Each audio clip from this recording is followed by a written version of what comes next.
Hello friends, welcome to the study IQ's YouTube channel. मेरा नाम है विशाल चौहान और हिस्ट्री की अपनी सीरीज में आज हम एक और टॉपिक पढ़ने जा रहे हैं। आज हम पढ़ेंगे सोशियो कल्चरल रिफॉर्म्स वाला जो हमारी सीरीज चल रही है। 3-4 हमने टॉपिक ऑलरेडी कर लिए हैं, उसको आज कंटिन्यू करते हुए हमें मुस्लिम रिफॉर्म मूवमेंट, सिख और पारसी रिफॉर्म मूवमेंट्स आज हमें समझने हैं। प्रीवियस सेशंस में राइट, तो बैकग्राउंड क्रिएट करते हैं आज के सेशन का। प्रीवियस सेशंस में हमने क्या क्या पढ़ा है राइट, वो आप फॉलो करेंगे। हमने ब्रह्मो समाज से लेकर साउथ इंडिया के ऑर्गेनाइजेशंस, जो डिप्रेस्ड क्लासेस है उनके अपलिफ्टमेंट के लिए जो ऑर्गेनाइजेशंस हैं, उसके अलावा जो बॉम्बे प्रेसिडेंसी के ऑर्गेनाइजेशंस हैं, इन सबको पिछले कुछ सेशंस में कवर कर लिया है। सो अगर आपने मेरे पिछले सेशंस अभी तक नहीं देखे हैं, so make sure you watch all those right. क्योंकि जैसे कि मैंने आपको हमेशा से बोला है कि factual as well as conceptual दोनों नॉलेजेस को हम इकट्ठा करके चल रहे हैं। सभी कॉन्सेप्ट तो मैं आपके प्रिपेयर कर ही रहा हूं और साथ ही साथ ज्यादा से ज्यादा फैक्ट्स को हम इकट्ठा करने की कोशिश कर रहे हैं। तो आपने अगर पिछले सेशंस नहीं देखे हैं मेरे, so make sure you watch all दो सेशंस। उसके अलावा आपको सेशन कैसा लगा वो मुझे कमेंट्स में जरूर बताएंगे आप। जो भी आपका फीडबैक है वो मेरे लिए बहुत इंपॉर्टेंट है। प्लस जो मैं क्वेश्चंस बीच सेशन में पूछता हूं उसको आप कमेंट के माध्यम से उनका आंसर्स आप मुझे जरूर देंगे। और अगर आप सीएससी के लिए प्रिपेयर कर रहे हैं तो इस वीडियो की डिस्क्रिप्शन में आपको स्टडी आईक्यू की लर्निंग एप्लीकेशन का लिंक मिल जाएगा। उसको इंस्टॉल कीजिएगा अपने एंड्रॉइड डिवाइस पर और एक पूरा का पूरा थरो जो है वो सीएससी के लिए कोर्स अवेलेबल है। Make sure you check that out. उसके अलावा अगर आप किसी भी एस्पेक्ट को तैयार करना चाहते हैं गवर्नमेंट जॉब एग्जामिनेशन के, तो वहां पर आपको बहुत सारे कोर्सेज जो है वो अवेलेबल हैं। मेक श्योर कि आप उसको देखें एक बार, ठीक है। एप्लीकेशन को चेक कीजिएगा, बहुत सारा मटेरियल वहां पर अवेलेबल है। शुरू करते हैं आज का हमारा सेशन। जैसा कि आप पीछे यहां पर लिखा हुआ देख पा रहे हैं, सबसे पहले हमें वहाबी या वलीउल्लाह मूवमेंट से शुरू करना है आज। लेकिन जैसे कि मैंने आपको हमेशा से ही क्या किया है, हम सबसे पहले बैकग्राउंड क्रिएट करते हैं। तो बैकग्राउंड हम जानते हैं सेशन का क्या है राइट। हम सोशियो कल्चरल रिफॉर्म मूवमेंट्स पढ़ रहे हैं। तो ये जो रिफॉर्म मूवमेंट्स आए हैं 19th सेंचुरी में, जो रिफॉर्म मूवमेंट आने शुरू हुए हैं, ये किस तरह के हैं? Regional as well as national level के हैं। उसके अलावा सोशियो कल्चरल है और पॉलिटिकल रिफॉर्म मूवमेंट है। हमने इस तरह बांटा हुआ है ना। सोशियो कल्चरल या रिलीजियस मूवमेंट में भी हिंदू रिलीजियस मूवमेंट है, हिंदू रिफॉर्म मूवमेंट है या मुस्लिम रिफॉर्म मूवमेंट है। सो हमने हिंदू रिफॉर्म मूवमेंट्स पढ़ लिए हैं ऑलरेडी राइट, जो ऑर्थोडॉक्सी के साथ चलते हुए उन रिफॉर्म मूवमेंट्स के बारे में भी हमने पढ़ा। और उसके अलावा जो थॉरली जो है वो न्यू हिंदुइज्म की तरफ बढ़ रहे हैं, लाइक हमें स्वामी विवेकानंद आते हुए दिखे। उसके अलावा आर्य समाज दिखा, हमें ब्रह्मो समाज, इस तरह के जो मूवमेंट्स हैं जिन्होंने हिंदू रिलीजन को रेवोल्यूशनाइज, हिंदू रिलीजन में रेनेसांस लाने की कोशिश करी, पुनर्जागरण लाने की कोशिश करी। उसके अलावा ऑर्थोडॉक्स हमने हिंदू मूवमेंट्स भी देखे। आज हमें मुस्लिम मूवमेंट्स के बारे में पढ़ना है right. So that mean socio cultural movements में मुस्लिम मूवमेंट्स के बारे में पढ़ेंगे हम आज। आप ध्यान रखिएगा हमने किस तरह बांटा है। रीजनल लेवल के मूवमेंट्स हैं और नेशनल लेवल के मूवमेंट्स हैं। रीजन कौन कौन सा? बंगाल, मद्रास, बॉम्बे, पंजाब राइट। ये क्या है? ये रीजनल लेवल के मूवमेंट्स हैं। उसके अलावा नेशनल लेवल के मूवमेंट्स राइट, यही सब मूवमेंट्स जो है वो उभर के नेशनल लेवल पर पहुंचे। दूसरे तरीके से हमने किस तरह बांटा है? सोशियो कल्चर और religious movements, religious reform movement, और दूसरी side political reform movements. Political reform movements हमें जो है वो पॉलिटिकल पार्टीज के रूप में आते हुए दिखते हैं। पॉलिटिकल रिफॉर्म मूवमेंट्स हो सकता है कि डाउन ट्रॉडन डिप्रेस्ड क्लासेस के लिए हो, या उसके अलावा रीजनल लेवल पर भी है। और नेशनल लेवल पर हमने इंडियन नेशनल कांग्रेस का बनना जो है वो देखा, कैसे बनी इंडियन नेशनल कांग्रेस राइट। और जो रीजनल लेवल पर है, रीजनल लेवल पर हमने सोशियो कल्चरल और रिलीजियस रिफॉर्म मूवमेंट्स पढ़ी हैं अभी तक। ब्रह्मो समाज के रूप में थियोसॉफिकल सोसाइटी हमने समझा पिछले सेशन में क्या होता है राइट। सेवा सदन क्या है, सत्यशोधक समाज क्या है, इन सब मूवमेंट्स के बारे में ऑलरेडी पढ़ चुके हैं। अगर आपने ये पिछले सेशन में कवर नहीं किया है, अगर आपको ये कंफ्यूजिंग लग रहा है कि रीजनल मूवमेंट्स क्या है, नेशनल मूवमेंट क्या है राइट, तो आप पिछले सेशन जरूर देखिए। पिछले सेशंस आप देखेंगे, थॉरोली उनको फॉलो करेंगे तो आपको क्लियर हो जाएगी ये सारी चीजें।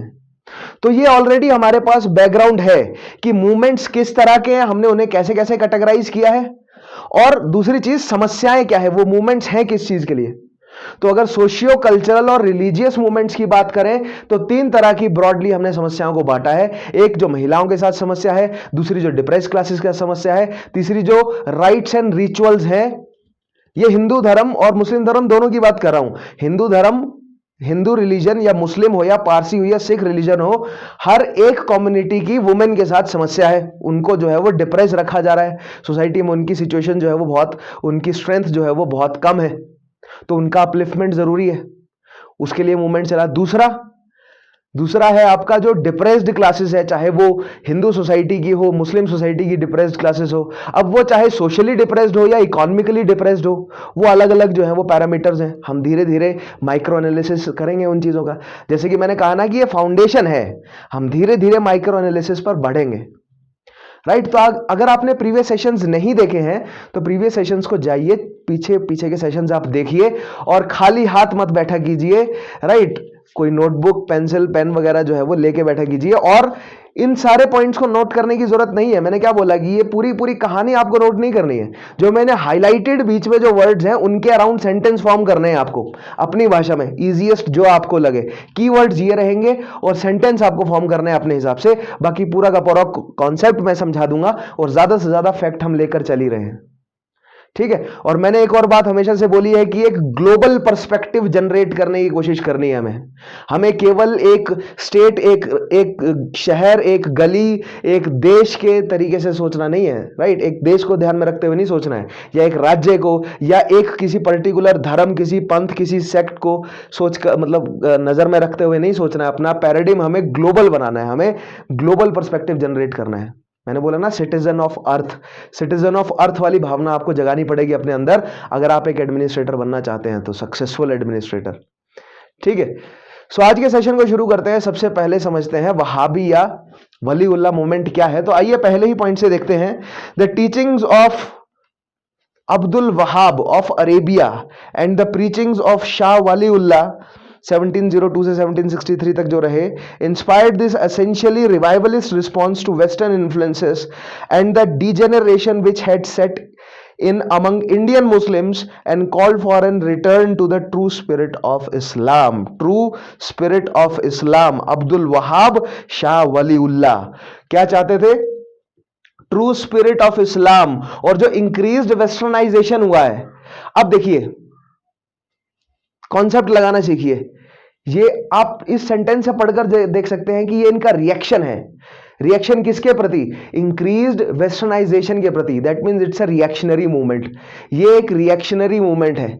इन्होंने जो है वो रिएक्ट किया किसके प्रति? कि जो भारत में जो वलीउल्लाह साहब है, उन्होंने भारत में मूवमेंट को चलाया, अरेबिया में चलाया वहाबी ने, ठीक है। सो वहाबी से इन्फ्लुएंस होकर जो है वो भारत में इस मूवमेंट को चलाया गया। और मूवमेंट का बेसिक क्या है? बेसिक पकड़ना है। मूवमेंट का बेसिक यह है कि जो अंग्रेजों ने अपनी एजुकेशन सिस्टम भारत में एस्टेब्लिश कर दी, जो वेस्टर्नाइजेशन हो रहा है भारत में, उससे जो मुस्लिम सोसाइटी है वो अपने जो तौर तरीके है, जो लाइफस्टाइल है, जो मुस्लिम लाइफस्टाइल है, जो इस्लामिक लाइफस्टाइल है, उसको छोड़ के वेस्टर्न लाइफस्टाइल को अडॉप्ट करना शुरू कर दिया। उसने वेस्टर्न आइडियोलॉजी को अडॉप्ट करना शुरू कर दिया है। तो ये एक मूवमेंट है to preserve the Muslim lifestyle, right. जो इस्लामिक लाइफस्टाइल या तौर तरीके हैं, जो राइट्स हैं, जो रिचुअल्स हैं, उनको प्रिजर्व करके रखा जाए, उनका मॉडर्नाइजेशन ना हो, राइट। तो अब आप सोचेंगे कि ऐसा सही है करना या नहीं है करना सही ऐसा, ठीक है। तो देखिए, इसी तरह की एक रिएक्शन जो है वो हमें देखने को मिली कहां पर?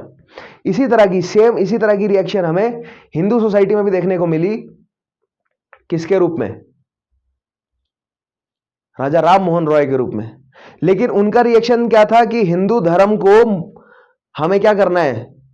हिंदू धर्म को हमें रिजेनुएट करना है, हिंदू धर्म को हमें बदलाव लाना है, उसमें उसको मॉडर्नाइज करना है, ठीक है। वेस्टर्न जो आइडियाज हैं उनको डालिए हिंदू धर्म में, जो एग्जिस्टिंग कुरीतियां हैं उसको खत्म करो।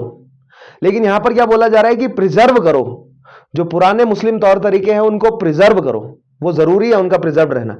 इनका कहना ऐसा है, ठीक है। तो आइए देखते हैं। तो सबसे पहला हमने बेसिक समझ लिया इनका कि बेसिक आइडियोलॉजी क्या है वहाबी या वलीउल्लाह मूवमेंट के पीछे, और दो मुख्य व्यक्तियों के नाम हमने जाने, अब्दुल वहाब और शाह वलीउल्लाह। अब्दुल वहाब जो है वो अरेबिया के क्षेत्र में, यानी कि प्रेजेंटली यूएई और जो इराक का जो क्षेत्र है यहां पर एक्टिव रहे, लेकिन शाह वलीउल्लाह ने भारत में काम किया। ट्रू स्पिरिट ऑफ इस्लाम की ट्रू स्पिरिट वो भारत में चाहते थे। नेक्स्ट पॉइंट देखिएगा, he was the first Indian Muslim leader for the 18th century to organize Muslims around the two-fold ideals of this movement। इस मूवमेंट के दो फोल्ड आइडियल्स हम समझेंगे, लेकिन यहां से एक और बहुत इंपॉर्टेंट फैक्ट निकल कर आता है कि 18वीं शताब्दी के पहले इंडियन मुस्लिम लीडर हमें देखने को मिलते हैं। कौन? शाह वालीउल्लाह। लेकिन आप कहेंगे कि उस समय और भी तो थे, ठीक है, टीपू भी तो था, है ना, 17वीं शताब्दी का एक मुस्लिम लीडर है, तो इनको क्यों पहला मुस्लिम लीडर कहा गया? तो यहां पर रिलीजियस रिफॉर्म्स की बात चल रही है।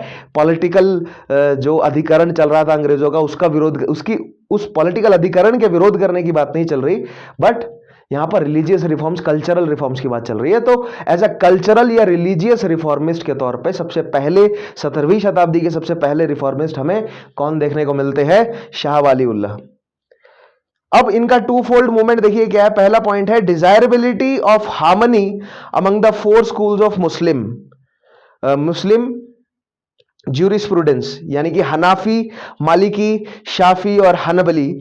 ये जो चार मुस्लिम स्कूल्स ऑफ लॉ हैं, जो कि सुन्नी सेक्ट्स, इस्लाम के सुन्नी सेक्ट के हैं ये, ठीक है, चार मुख्य। अब यहां पर आपको ध्यान देना है कि भारत की जो मुस्लिम पॉपुलेशन है उसका 75%, लगभग 75% जो है वो सुन्नी है, और उसके अलावा लगभग 25%, 75 से थोड़ा कम वैसे, 74 या 73 पॉइंट समथिंग, लेकिन आप मान सकते हैं कि 3/4 हिस्सा जो है वो सुन्नी है और 1/4 हिस्सा क्या है?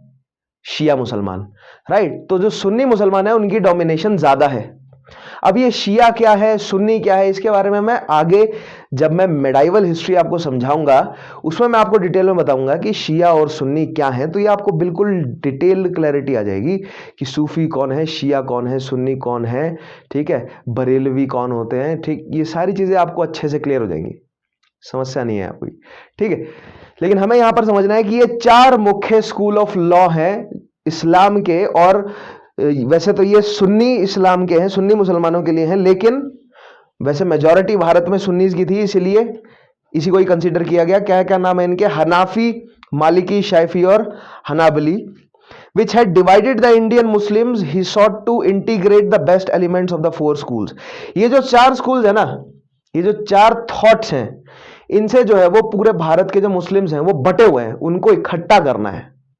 ऐसा नहीं है कि केवल हिंदू सोसाइटी ही बटी हुई है, मुस्लिम सोसाइटी भी बटी हुई है, शियाज और सुन्नी में। शिया और सुन्नी में भी अगर अकेली सुन्नी की बात की जाए तो उसमें से भी ये चार स्कूल ऑफ थॉट निकल कर आ जाते हैं। सो दैट मीन्स बहुत बड़े लेवल पर बटे हुए हैं ये सब। अब ये शिया सुन्नी क्या है, जब मैंने बोला ना मेडाइवल छोड़िए, जो अर्ली मेडाइवल है उसमें इस्लाम का एस्टेब्लिशमेंट जब आपको मैं कराऊंगा ना, या मैं वर्ल्ड हिस्ट्री की, जब एंशिएंट से वर्ल्ड हिस्ट्री को मेडाइवल के पीरियड में लेकर आऊंगा तो वहां पर इस्लाम के एस्टेब्लिशमेंट में मैं आपको बताऊंगा कि शिया और सुन्नी इस्लाम जो है वो कैसे कैसे अलग अलग एस्टेब्लिश हुए। तो उस पॉइंट पर हम आगे आने वाले सेशंस में डिस्कस करेंगे, बहुत इंपॉर्टेंट है हमारे लिए समझना। अब यहां पर मैं एक छोटा सा सोशल मैसेज देना चाहूंगा, जो बहुत मुझे लगता है कि बहुत जरूरी है ऐसे केसेस में देना। मुझे अपने टीचिंग करियर में कई बार ऐसा जो है वो, अभी रिसेंटली कुछ सालों में कई बार ये सुनने को मिला है बार बार, कि जब भी मैं इस्लाम के बारे में पढ़ाना शुरू करता हूं या मेडाइवल हिस्ट्री में मुस्लिम्स के बारे में पढ़ाना शुरू करता हूं तो बहुत सारी भ्रांतियां आ जाती हैं, ठीक है। मतलब ऐसे रिएक्ट करने लग जाते हैं लोग कि इस्लाम को पढ़ना जरूरी नहीं है, ठीक है, या मुस्लिम्स के बारे में पढ़ना जरूरी नहीं है। जबकि आपको ध्यान देना पड़ेगा कि भारत की पॉपुलेशन का एक बहुत बड़ा हिस्सा जो है वो मुस्लिम पॉपुलेशन है, दुनिया की पॉपुलेशन का एक बहुत बड़ा हिस्सा जो है वो मुस्लिम पॉपुलेशन है। अगर आप कहीं कोई किसी भी डिपार्टमेंट में अगर आप नौकरी कर रहे हैं, या मान लीजिए अगर आप एडमिनिस्ट्रेटर की पोस्ट पे अपॉइंट होते हैं, तो आपके जो सब्जेक्ट्स होंगे, जो जनता होगी, उसमें काफी अच्छी ठीक ठाक प्रोपोर्शन जो है वो मुस्लिम जनता की रहेगी। तो अगर आप उनके बारे में नहीं समझेंगे, नहीं जानेंगे, तो आप ठीक तरीके से कनेक्ट नहीं कर पाएंगे उनकी समस्याओं के साथ।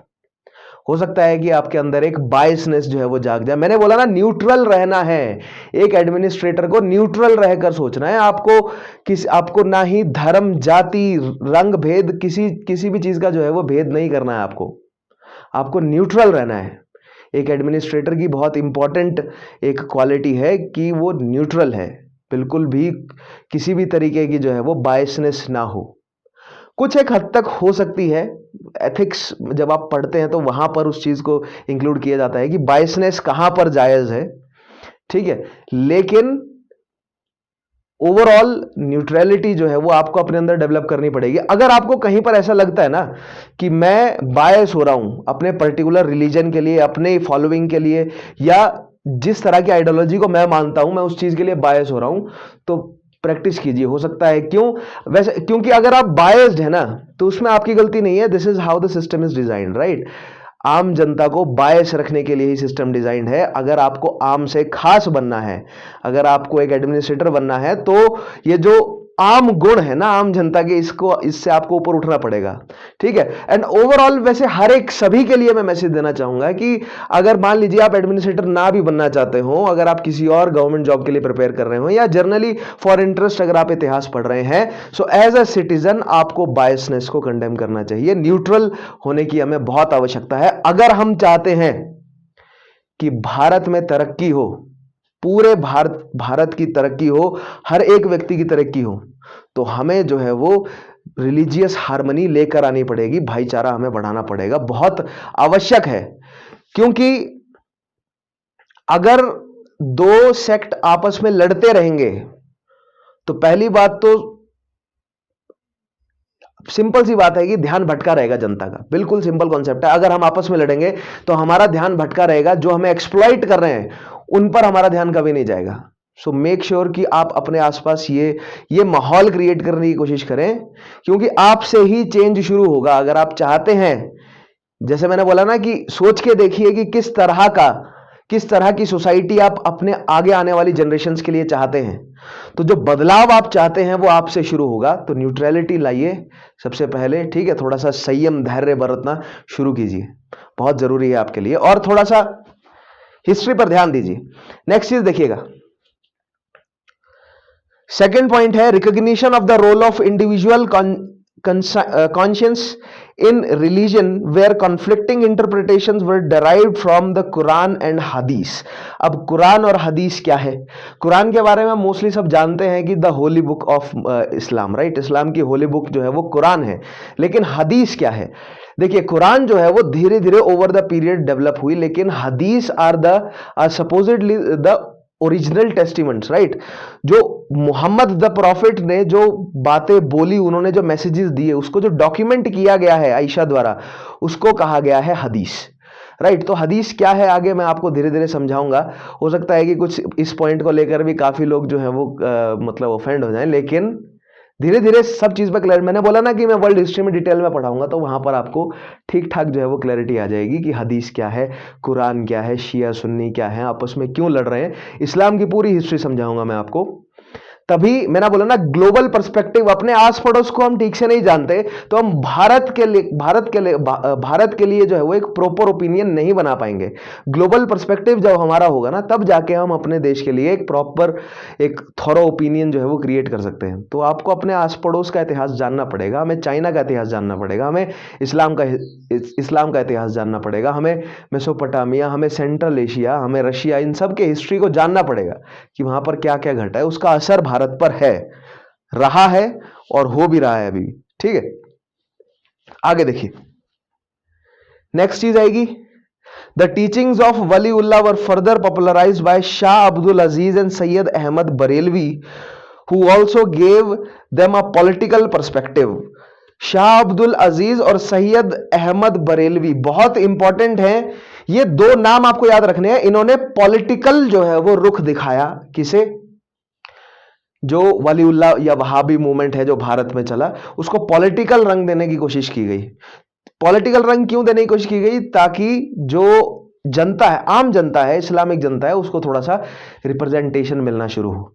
तो इन दो नामों का हमें ध्यान रखना है कि ये इस वहाबी या वलीउल्लाह मूवमेंट से जुड़े हुए दो व्यक्ति हैं, ठीक है। डायरेक्ट क्वेश्चन बनता है ये, शाह अब्दुल अजीज और सैयद अहमद बरेलवी। खासकर सैयद अहमद बरेलवी का नाम आप याद रखेंगे। Next is un Islamic practices that had crept into Muslim society were sought to be eliminated. Un Islamic practices यानी शरिया के अकॉर्डिंग जो एक मुसलमान को नहीं करना चाहिए, लाइक एक मुसलमान को लिकर नहीं पीना चाहिए, राइट। तो अकॉर्डिंग टू शरिया एक मुसलमान को शराब नहीं पीनी चाहिए, लेकिन आप जितने भी आप शिया या सुन्नी बड़े शासकों को देखेंगे वो सब जो है वो महंगी शराब का सेवन करते थे। इनफैक्ट आप ये बात बोल सकते हैं कि क्लियरली, अब देखिए जो वाइन है ना, वाइन का जो इन्वेंशन है वो यूरोप में हुआ है, ठीक है। जो प्रॉपर जो फ्रूट वाइन होती है उसका इन्वेंशन यूरोप में हुआ है। भारत और या बोला जाए जो भारतीय उपमहाद्वीप, यहां पर जो है वो सुर डेवलप हुई है। यहां पर अनाज से बनने वाला, मॉल्ट भी नहीं बना, यहाँ विस्की भी नहीं है, लेकिन यहां पर सुर बनी है, मतलब एक प्रिमिटिव फॉर्म ऑफ बियर यहां पर डेवलप हुई है, ठीक है। लेकिन जो सेंट्रल एशिया के लोग हैं, मैंने आपको एक शुरू के सेशंस में बताया था कि किस तरह पर्शिया ने इंडिया के साथ कांटेक्ट बनाया, पर्शिया ने ग्रीस के साथ कांटेक्ट बनाया, और पर्शिया जो है वो इंडिया और ग्रीस के बीच में एक ट्रेडिंग ब्रिज की तरह जो उसने काम किया। दैट मींस भारत से जो टेक्नोलॉजी या आइडियोलॉजीज या भारत से जो इवेंट्स और जो भी सर्कमस्टांस भारत में थे वो पर्शिया में मूव करे और फिर पर्शिया से वो यूरोप में गए।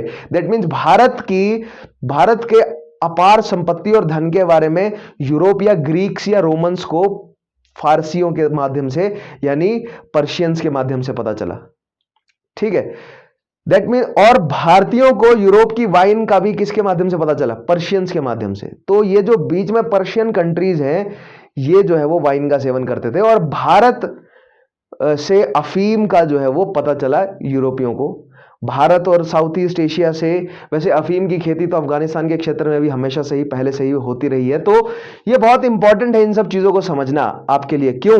क्योंकि ये कुछ ऐसी चीजें हैं जो कि इकोनॉमी में बहुत बड़ा इंपैक्ट है। अफीम की खेती, इस पे ज्यादा डिस्कशन नहीं होती, लेकिन भारत से, साउथ ईस्ट एशिया से, चाइना से अफीम की खेती के बेस पे ही यूरोप ने इंडस्ट्रियल रेवोल्यूशन किया है। अफीम की खेती को बेस बनाकर आज भी अफगानिस्तान जो है वो बर्बाद है, ठीक है।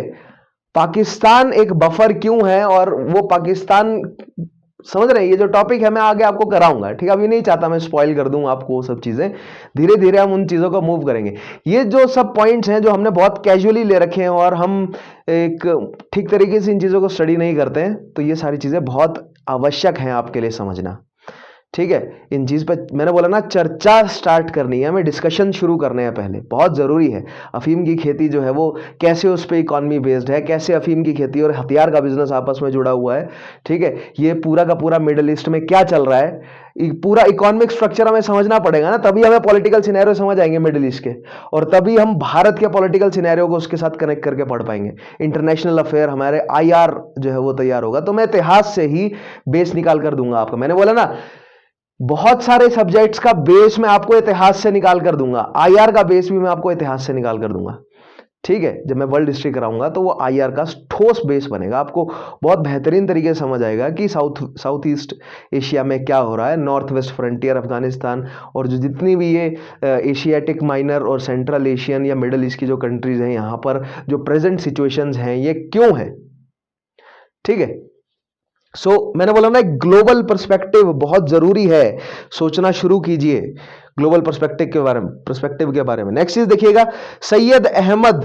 अब ध्यान रखना है आपको, सैयद अहमद खां और सैयद अहमद बरेलवी, ये दो अलग अलग व्यक्ति हैं। अहमदिया मूवमेंट जो है वो अलग है, ठीक है। आगे पढ़ेंगे हम अहमदिया मूवमेंट को, और किस तरह अहमद मुसलमान जो है वो नेटिव इंडियन के लिए, तो वो आगे मैं आपको जब इस्लाम के बारे में पढ़ाऊंगा तब हम कवर कर लेंगे वो सब चीजें। लेकिन यहां पर आपको ध्यान रखना है, सैयद अहमद बरेलवी और सैयद अहमद खां दो अलग अलग व्यक्ति हैं, ठीक है।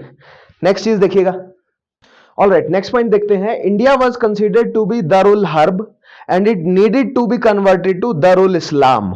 अब ये दारुल हर्ब और दारुल इस्लाम क्या है, और किस तरह इस बेसिक कॉन्सेप्ट दारुल हर्ब और दारुल इस्लाम के कॉन्सेप्ट को इस्तेमाल करके मास लेवल पर मुस्लिम कम्युनिटी को मोबिलाइज किया जाता है, उनको मोटिवेट किया जाता है, और एक कम्युनल डिसहार्मनी फैलाने की कोशिश की जाती है।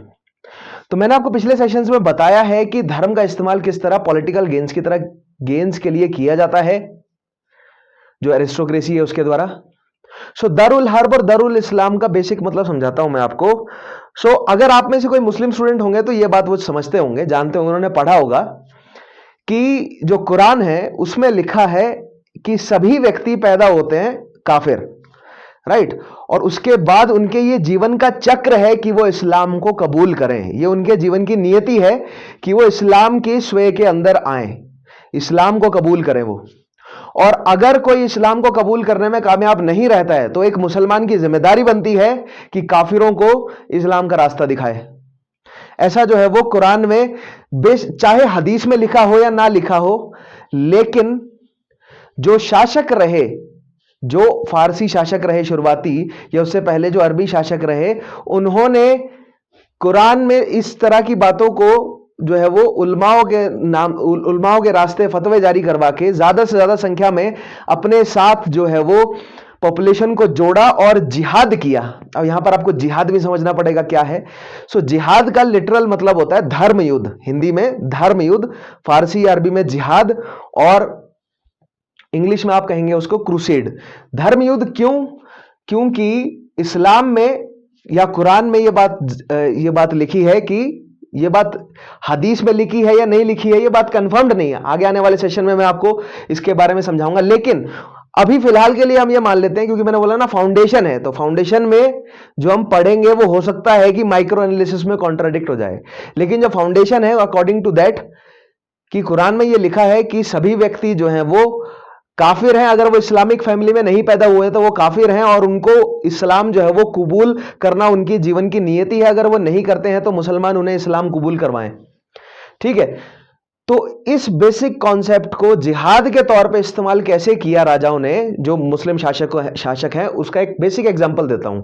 जब मोहम्मद गजनवी को भारत पर आक्रमण करना था, जब लूटना था, तो उसके पास मान लीजिए केवल 10,000 की सेना थी, लेकिन हिंदू शाही राजपूतों को हराने के लिए, या जो राजपूताना है उनके शासकों को हराने के लिए उसको बड़ी सेना, लगभग 50,000 की सेना चाहिए थी।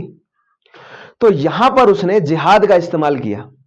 उसने उलमाओं से कहा कि फतवा जारी करो कि जो काफिरों के खिलाफ शासक का साथ देगा उसको खुम्स के रूल के हिसाब से लूट के 5 हिस्सों में से 4 हिस्से मिलेंगे। दैट मीन्स जो सेना है, जो भी लूट कर लाया जाएगा उसके 5 हिस्से में से 4 हिस्से सेना को जाएंगे, राइट। और यहां पर एक जो है वो डबल गेन है, दोनों तरीके से गेन है उनको, कि अगर वो जिहाद पर गए हैं और मृत्यु हो गई उनकी तो उनको जन्नत नसीब है, और अगर जिंदा लौट आए तो उनको लूट में से जो है वो हिस्सा मिल जाएगा।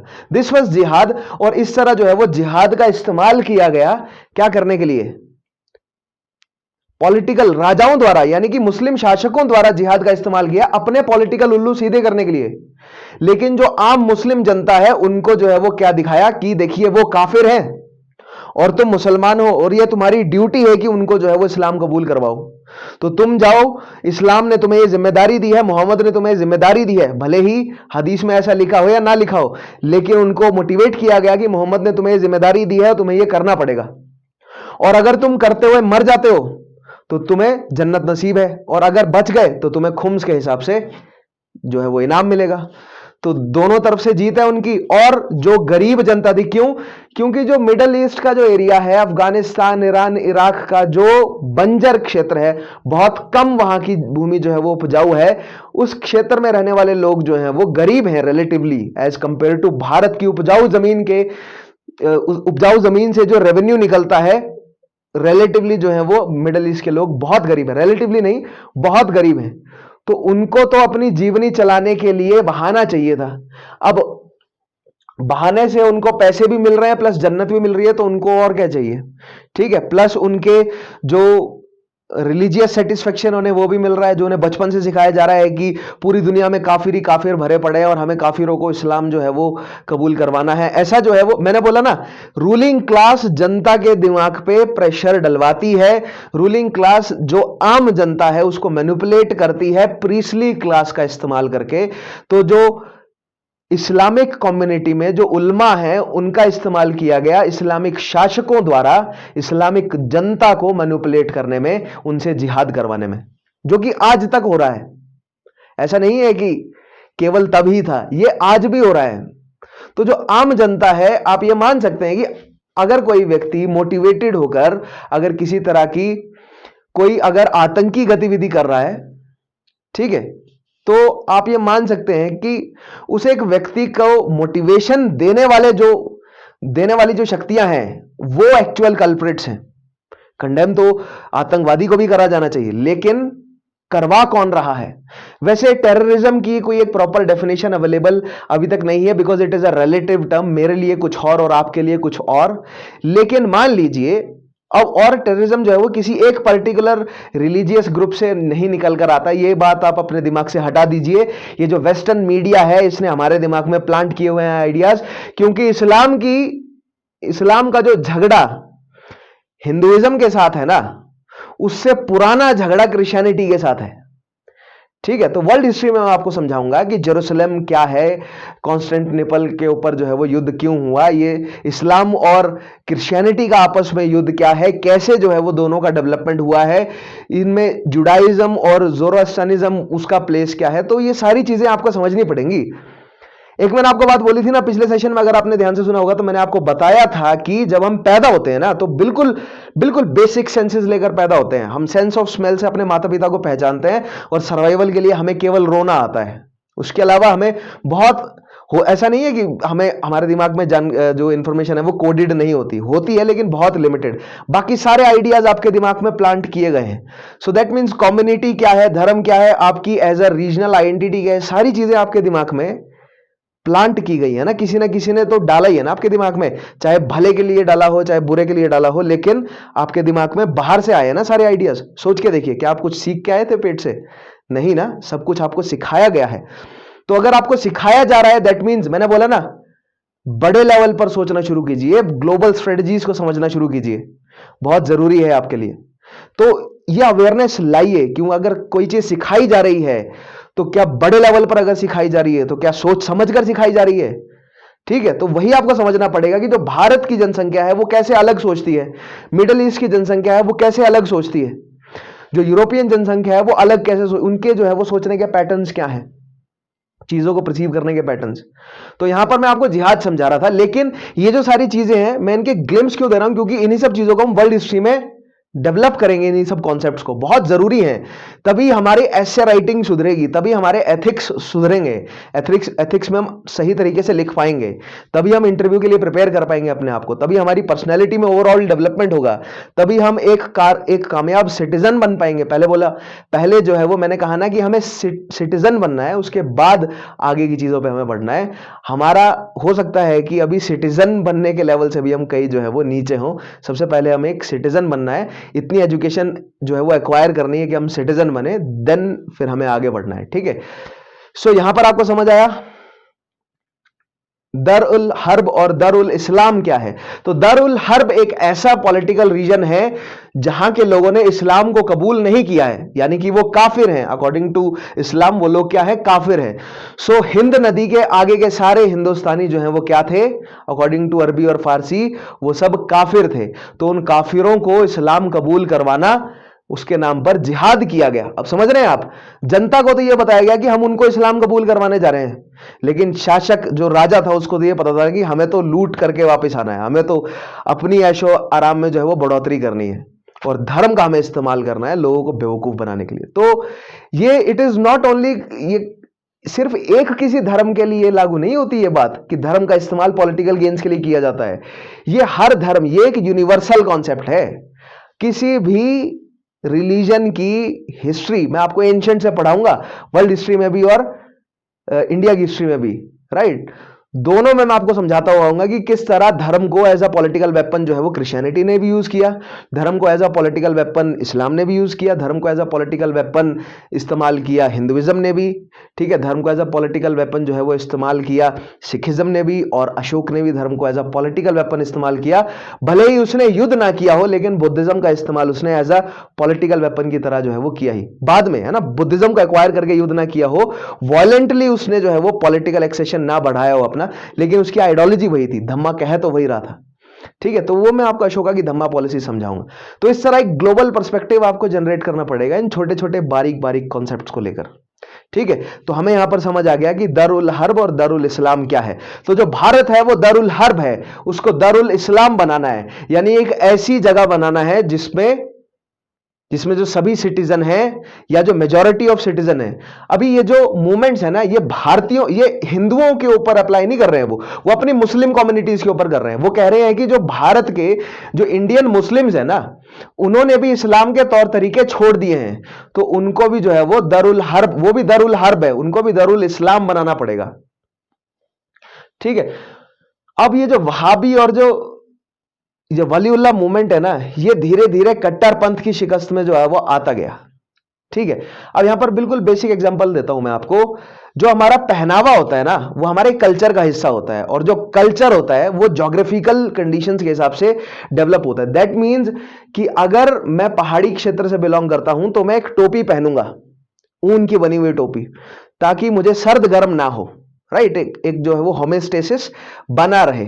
अगर मान लीजिए मैं अंदर गर्म चूल्हे के पास बैठा हूं और मैं अचानक से बाहर बर्फ में जाऊं, तो एकदम से मेरी बॉडी जो है वो कंफ्यूज ना हो जाए, इसलिए सर को ढक के रखा जाता था गर्म कपड़े से, ताकि एटलीस्ट दिमाग कंफ्यूज ना हो। बॉडी कंफ्यूज हो जाए लेकिन दिमाग कंफ्यूज ना हो। ठीक है। अब ये जो बेसिक कॉन्सेप्ट है ना, ये हिमाचल पे भी अप्लाई होता है, ये कश्मीर पे भी अप्लाई होता है, ये उत्तराखंड पे भी अप्लाई होगा, ये नेपाल पे भी अप्लाई होगा, ये सिक्किम, भूटान और अरुणाचल प्रदेश पे भी अप्लाई होगा, यानी पूरी की पूरी हिमालयन बेल्ट पे अप्लाई होगा। नॉट जस्ट दैट, लेकिन अगर आप चाइना में जाएंगे, रशिया में जाएंगे, उज्बेकिस्तान, किर्गिस्तान, कजाकिस्तान, किसी भी ठंडे टेम्परेचर वाली कंट्री में जाएंगे, तो वहां पर आप पाएंगे कि सभी कल्चर्स में सर को ऊन के कपड़े से ढकने का रिवाज रहेगा। क्यों? क्योंकि सर पे टोपी पहनना it is not a fashion but it is a geographical necessity. Geography के हिसाब से जरूरी हो जाता है आपको सर को जो है वो ऊन से ढकना। ठीक है। इसीलिए सर पे ऊन की टोपी, हो सकता है कि ऊन की टोपी हर जगह की अलग अलग तरीके की हो, लेकिन टोपी पहनना जो है वो एक नेसेसिटी हो जाएगा। समझ रहे हैं आप? अब इसी चीज को एक धार्मिक रूप देना, राइट, टोपी पहनने को एक पॉलिटिकल जो है वो रूप प्रोवाइड करना, ये कौन करता है? ठीक है। कल्चर को पॉलिटिकली इस्तेमाल करना, यह काम करती है एरिस्टोक्रेटिक क्लास, जनता को बहकाने के लिए। तो अगर सऊदी अरेबिया, सऊदी क्षेत्र में बहुत भयंकर धूप रहती है, और अगर वो अपनी स्किन को जलने से बचाने के लिए अगर वो पूरा पूरा ढक के रहते हैं, बुर्का पहनते हैं, दोनों मेल और फीमेल, ऐसा नहीं है कि मेल्स बुर्का नहीं पहनते, मेल्स भी बुर्का पहनते हैं और फीमेल्स भी बुर्का पहनते हैं। ठीक है। तो अगर वो बुर्का पहन रहे हैं अपनी स्किन को अल्ट्रावायलेट रेडिएशन से बचाने के लिए, तो वो उनके ज्योग्राफिकल कंडीशंस के हिसाब से वाजिब बनता है। लेकिन अगर वो उसको एक एज अ पॉलिटिकल जो है वो मूव बनाकर कि जो महिलाएं हैं वो बुर्का पहनेंगी ही पहनेंगी, और अगर नहीं पहन रही हैं तो वो दारुल हर्ब है, वो इस्लामिक जो है वो शरिया से बाहर निकल गई, और उनको जो है वो कंडेम किया जाए, सजा दी जाए। और मान लीजिए अगर कश्मीर की महिलाएं बुर्का पहन रही हैं, ठीक है, तो उनके लिए वाजिब नहीं रह जाता ना, क्योंकि वहां पर उस तरह की धूप नहीं है, ज्योग्राफिकल कंडीशन बदल गई। वहां पर जो है वो हो सकता है वो ऊन के जो है वो पूरे के पूरे ऑल ओवर जो पुल ओवर्स होते हैं वो पहनते हैं, जैसे आपने कश्मीरी ड्रेसेस देखी होंगी। तो ज्योग्राफी के हिसाब से ड्रेसेस, हमारा पहनावा, हमारी बोली, हमारा खाना जो है वो बदल जाता है।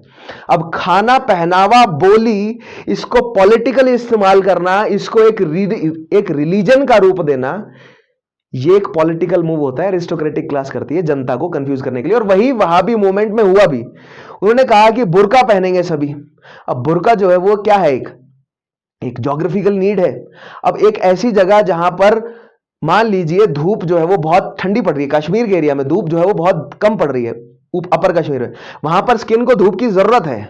और अगर आप बुर्के में पहन रहने को बोलेंगे अगर महिलाओं को या पुरुषों को भी, तो वो कैसे जो है वो विटामिन डी मतलब जनरेट कर पाएगी उनकी बॉडी? तो उनके लिए तो गलत हो गया ना वो। ठीक है। तो कहने का मतलब ये कि इन्हीं सब मूवमेंट्स, अब मैं केवल वहाबी मूवमेंट या मुस्लिम रिफॉर्म मूवमेंट्स की बात नहीं कर रहा हूं, यही सब चीजें जो है वो हिंदू रिफॉर्म मूवमेंट्स में भी आएगी। टोपी पहननी है, टीका लगाना है, चोटी रखनी है, जनेऊ पहनना है। ठीक है। जबकि इनका जो टेक्निकल यूज है वो नहीं बताया गया, लेकिन एज अ आइडेंटिटी आपको पहनना है, ताकि आप दिखो कि दूर से दिखो कि ये व्यक्ति ब्राह्मण है, ये व्यक्ति जो है वो श्रेष्ठ है। तभी वो टीक, तो दैट मीन्स इन सब को जो है वो एक पॉलिटिकल आइडेंटिटी की तरह यूज करना जो है वो पॉलिटिसाइज करना हो गया कल्चर को, जिसका विरोध जो है वो अन्य ऑर्गेनाइजेशंस ने किया। यहां हमने देखा कि जो कट्टर पंथ की तरफ जाती हुई दिखी हमें वहाबी और वालीउल्लाह, और इसका जो है वो विरोध अहमदिया ने किस तरह किया, आइए आगे समझेंगे हम। ठीक है, नेक्स्ट चीज देखिएगा, initially the movement was directed at the Sikh in Punjab, but after the British annexation of Punjab the movement was directed against the British. Right, 1849 से पहले नॉर्थ वेस्ट फ्रंटियर के क्षेत्र में सिख जो है वो पावरफुल थे। जब तक राजा रणजीत सिंह वहां पर स्ट्रांग थे, सिख पावरफुल थे वहां पर, और रणजीत सिंह से पहले मिसलें पावरफुल थी, मिसलों से पहले जो है वो बंदा बहादुर से पहले गुरु वहां पर पावरफुल थे। तो जो नॉर्थ वेस्ट फ्रंटियर है वहां पर काफी समय से सिखों की डोमिनेशन थी। 1849 में फाइनली अंग्रेजों ने अपनी जो है वो रीजेंसी वहां पर क्रिएट करी लाहौर में। ठीक है, लाहौर में अपना पॉलिटिकल जो है वो मतलब एकीकरण, पॉलिटिकल जो है वो एडमिनिस्ट्रेशन एस्टेब्लिश किया लाहौर में। उसके बाद ये वहाबी मूवमेंट पहले सिखों से लड़ रहा था, अब ये किससे लड़ना शुरू किया, मतलब नॉट लड़, एक जो है वो मिलिट्री कॉन्फ्लिक्ट नहीं है, ध्यान से समझिएगा, Wahhabi was not a armed conflict, it was not a armed conflict, it was more like एक सिविल कॉन्फ्लिक्ट था, विरोध करेंगे हम। ठीक है, एक सिविल कॉन्फ्लिक्ट था, एक अभी तक ये एक मिलिट्री या आर्म्ड कॉन्फ्लिक्ट के रूप में नहीं उभरा है। आगे हम देखेंगे, आगे आने वाले कुछ कॉन्फ्लिक्ट जो हैं वो मिलिट्री और आर्म्ड भी होंगे। ठीक है, नेक्स्ट चीज देखिए, the Wahhabi movement fizzled out in the phase of British military might in 1870s। ठीक है, वहाबी मूवमेंट जो है वो रद्द हो गया ब्रिटिश माइट के आगे। ठीक है, ब्रिटिश माइट के आगे वो नहीं टिक सके। नेक्स्ट इज तितुमीर्स मूवमेंट क्या है, देखते हैं। पहला पॉइंट देखिएगा, Mir निथार Ali, popularly known as Titu Mir, was a disciple of Sayyid Ahmad Barelvi, the founder of Wahhabi movement in India. Right, Syed Ahmad Barelvi के शिष्य हैं कौन, मीर निठार अली, जिन्होंने ये तीतू मीर मूवमेंट जो है वो शुरू किया। तीतू Mir adopted Wahhabism and advocated the Sharia. He organized the Muslim peasants of Bengal. अब देखिए, जो ये वहाबी और वालीउल्लाह मूवमेंट है ना, ये अरेबिया से शुरू हुआ और नॉर्थ वेस्ट फ्रंटियर की तरफ है। दैट मीन्स ये पंजाब अफगानिस्तान के क्षेत्र में, लेकिन जो तीतू मीर मूवमेंट है वो अब हमें बंगाल में आता हुआ दिखा। मैंने आपको बोला ना, इंपॉर्टेंट पॉलिटिकल शक्तियां बंगाल, मद्रास, बॉम्बे, लाहौर, इंपॉर्टेंट पॉलिटिकल शक्तियां। दिल्ली भी थी, लेकिन दिल्ली जो है वो धीरे धीरे कमजोर हो गई। मुगल थे जब तक थी दिल्ली, मुगल चले गए तो दिल्ली केवल बाजार रह गया, इंपॉर्टेंट पॉलिटिकल शक्ति के रूप में नहीं उभर पाया। लेकिन जहां पर अंग्रेजों की इंपॉर्टेंट कोस्ट लाइन है, बंगाल में, मद्रास में और बॉम्बे में, ये इंपॉर्टेंट जो है वो उभर कर आए, एक जो मतलब एज ए पॉलिटिकल जोन्स, जहां पर जो है वो वेस्टर्नाइज्ड या वेस्टर्न तर्ज पे एजुकेटेड जो है वो इंडियन नेशनलिस्ट उभरते हुए दिखे हमें, both Hindu as well as Muslim sect के। तो तीतू मीर मूवमेंट जो है वो हमें कहां पर डेवलप होता हुआ दिखता है, बंगाल के रीजन में। ठीक है, थर्ड पॉइंट देखिएगा, he organised the Muslim peasants of Bengal against the landlords who were mostly Hindu and British indigo planters. अब मुस्लिम में मैंने आपको बोला ना, नॉट मुस्लिम, लेकिन बंगाल में जो पीजेंट्री है वो मुस्लिम डोमिनेटेड है, और बंगाल की जो एरिस्टोक्रेसी है वो क्या है, हिंदू डोमिनेटेड, और लैंडलॉर्ड जो है वो हिंदू भी हैं, प्लस अंग्रेजों का भी जो है वो काफी बड़ा हिस्सा है, किसमें, इंडिगो प्लांटर्स या इस तरह के जो है वो बड़े लैंडलॉर्ड्स जो है वो अंग्रेज भी हैं। दैट मीन्स जो मुस्लिम पीजेंट्री है उसको जो है वो किसके खिलाफ, अब यहां पर जो है वो इसका धार्मिक रूप देने की कोशिश की गई अंग्रेजों द्वारा, बहुत बढ़ चढ़कर इन सब चीजों को धार्मिक रूप देने की कोशिश की गई कि बंगाल के जो मुस्लिम पीजेंट्री है वो हिंदू लैंडलॉर्ड से लड़ रहे हैं। उन्होंने ये नहीं बोला कि वो अंग्रेजों से भी लड़ रहे हैं, अंग्रेजी लैंडलॉर्ड से भी लड़ रहे हैं। उन्होंने ये दिखाया कि जो बंगाल की पीजेंट्री है वो हिंदू लैंडलॉर्ड से लड़ रही है, और जो हिंदू लैंडलॉर्ड्स हैं, हिंदू जो जमींदार हैं, वो मुस्लिम पीजेंट्री को कुचल रहे हैं। तो बंगाल के क्षेत्र में जो मुस्लिम डोमिनेटेड जो ईस्टर्न बंगाल वाला जो एरिया है ना, वहां पर जो आसाम, जो ईस्टर्न जो प्रेजेंटली बांग्लादेश और आसाम वाला जो एरिया है, वहां पर कभी जो है वो एकता पनपने नहीं दी गई, खासकर ढाका के आसपास वाले जो रीजन है। ठीक है, नेक्स्ट चीज देखिएगा, The movement was not a militant as the British records made it out to be. Only in the last year of Titu's life was there a confrontation between him and the British police. He was killed in action in 1831. ठीक है, Titumir movement भी क्या है, violent नहीं था, अंत के सालों में वायलेंट हुआ, फाइनली तीतुमीर को एग्जीक्यूट कर दिया गया। कब? 1831 में। नेक्स्ट देखिए, नेक्स्ट आएगा आपके आगे फराइजी मूवमेंट क्या है। अब यहां पर हमें धीरे धीरे जो है वो मिलिटेंट होते हुए देखेंगे movements. The movement also called Faraidi movement. Faraizi और फराइदी ये दोनों शब्दों को जो है वो उर्दू और जो मतलब जो फारसी डायलेक्ट्स हैं उसमें कंफ्यूज हो जाता है। फराइदी पढ़ते हैं, कई जगह को फराइजी पढ़ते हैं। अंग्रेजों ने भी कंफ्यूज किया, फराइजी शब्द को फराइदी पढ़ा अंग्रेजों ने, कई जगह पर फराइदी को फराइजी पढ़ा। तो द को श या ज पढ़ना जो है वो एक उर्दू और फारसी डायलेक्ट्स में ये हो जाता है ऊंच नीच थोड़ा बहुत।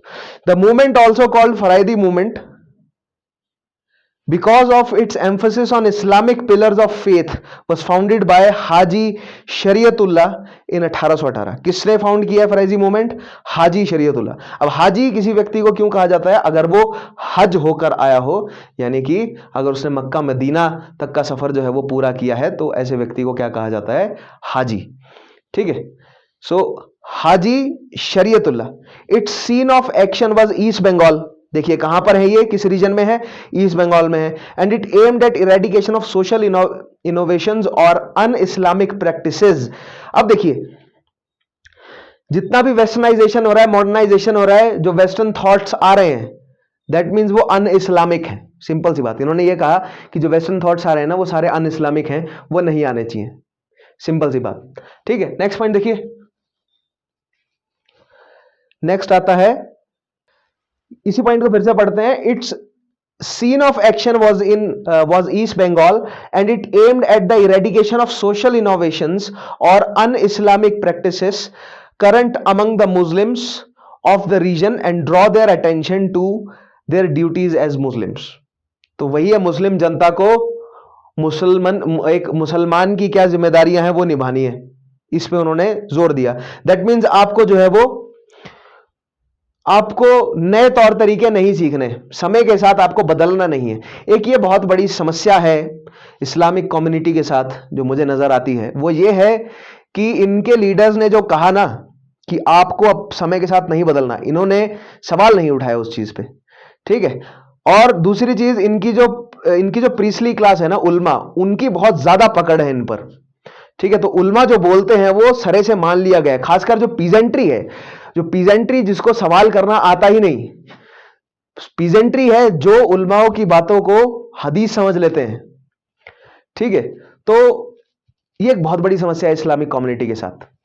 इससे बेटर जो है वो कंडीशन है हिंदू कम्युनिटी की, क्योंकि आज अगर आपको कोई पंडित आकर बोले, कोई ब्राह्मण, कोई मतलब कोई अगर प्रीस्ली क्लास, हिंदू की जो प्रीस्ली क्लास अगर आपको ऐसे बोले कि आपको जो है वो ये करना है वो करना है, तो आप बहुत कम इन्फ्लुएंस होंगे उससे, राइट, एज कंपेयर टू जो मुस्लिम प्रीस्ली क्लास है, उनका डोमिनेशन उनकी सोसाइटी पर ज्यादा है। हिंदू प्रीस्ली क्लास का डोमिनेशन अब सोसाइटी पर कम हो गया पहले से रिलेशन में, लेकिन चेंजेस जो हैं वो कभी भी आ सकते हैं। तो आपको ध्यान रखना है कि हमें सोसाइटी को ऐसे डिजाइन करना है कि वो प्रोग्रेसिव हो। हमें अपने पुराने तौर तरीके नहीं छोड़ने चाहिए। ठीक है, जैसे कि मैंने आपको एक पिछले सेशन में भी बोला था कि गाय जो हमें दूध देती है, और जो इतना शांत, इतना प्यारा जानवर है गाय, ठीक है, जो हमें दूध प्रोवाइड करती है, गाय को इतना पूजा क्यों गया?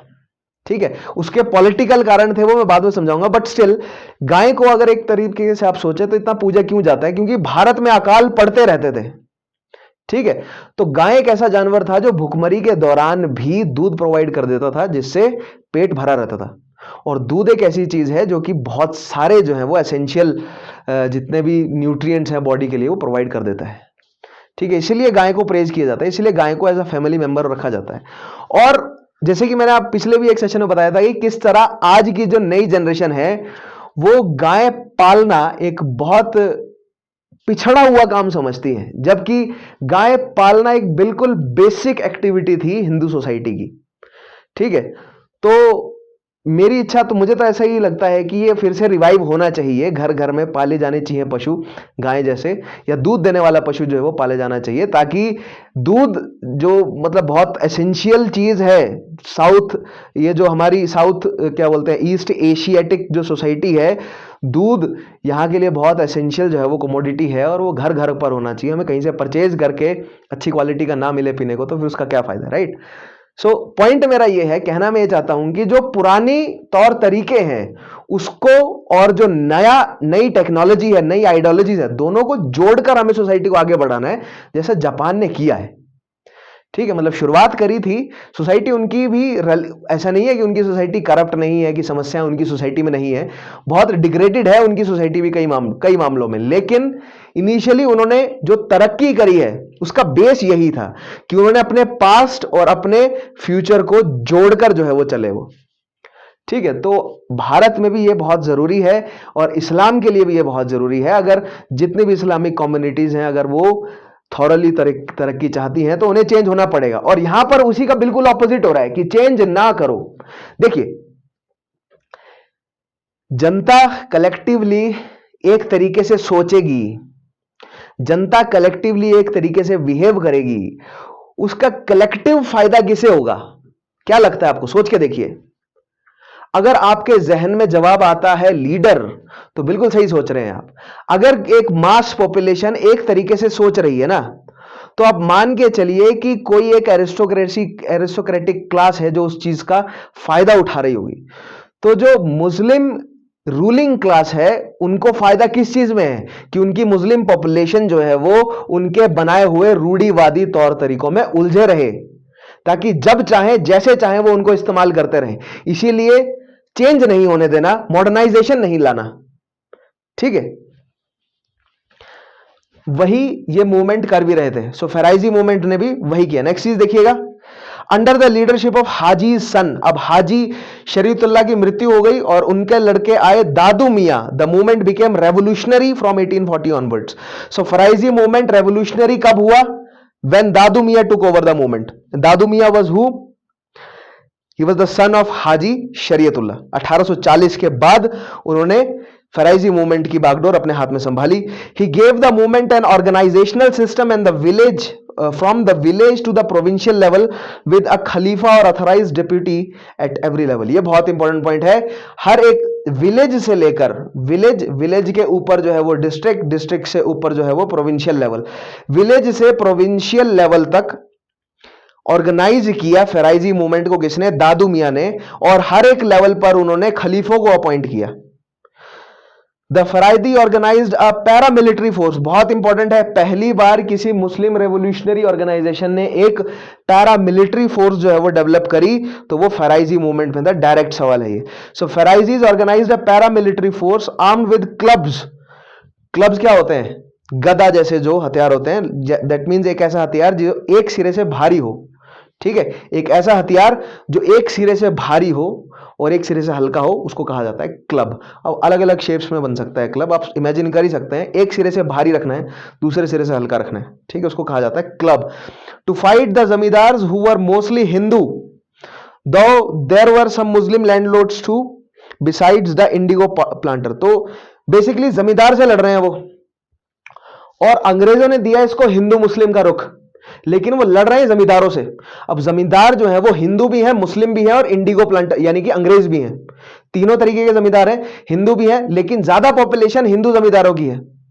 ठीक है, इसलिए अंग्रेजों ने इस फराइजी मूवमेंट को क्या रूप दिखाया कि ये देखिए, जो मुस्लिम पीजेंट्री है वो हिंदू लैंडलॉर्ड्स, हिंदू जो है वो जमींदारों के खिलाफ लड़ रही है। ये हिंदू मुस्लिम कॉन्फ्लिक्ट है, और इसी का इस्तेमाल वो आगे आने वाले कई सालों तक करते रहे, ताकि बंगाल के क्षेत्र में हिंदू मुस्लिम यूनिटी ना बन सके।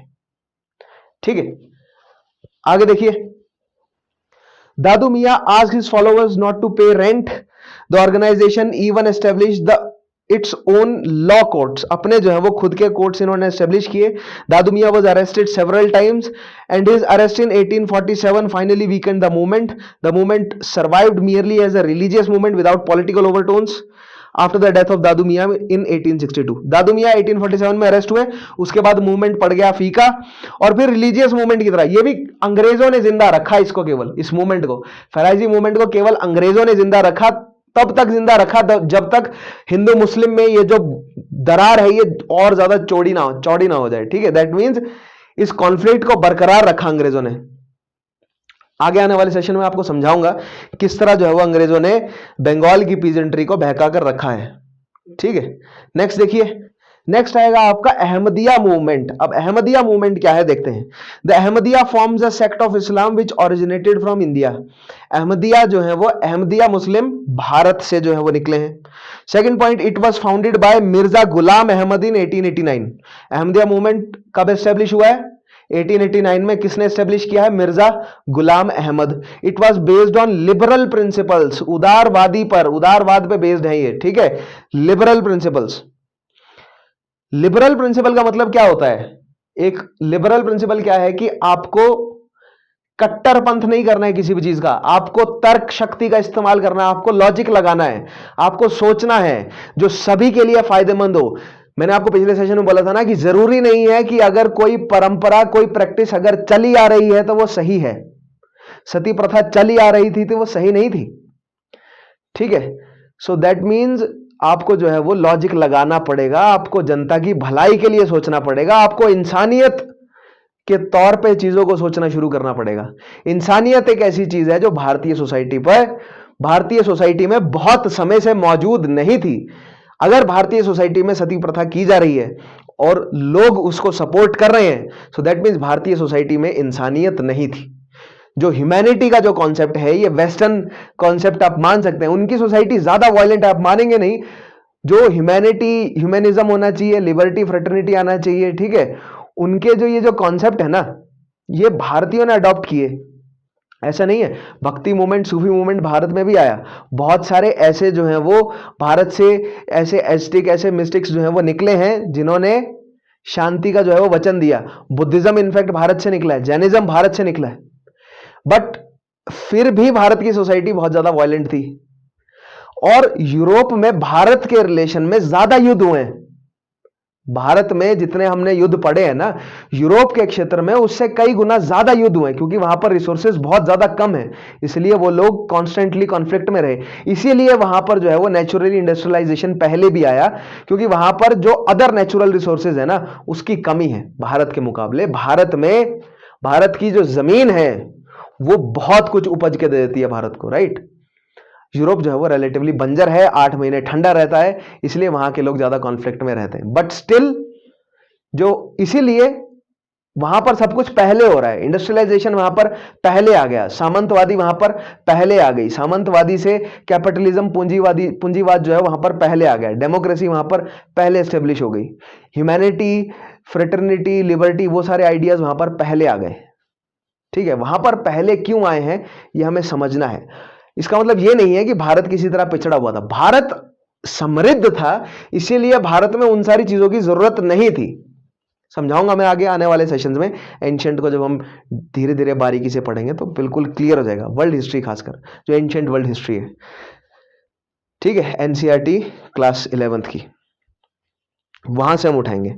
नेक्स्ट चीज देखिएगा, the movement spread western liberal education among the Indian Muslim. अच्छा, एक पॉइंट यहां पर पहले हमारा ये रह गया, it described itself as standard bearer of Muhammadan renaissance and based itself like Brahmo Samaj on the principle of universal religion of all humanity opposing जिहाद।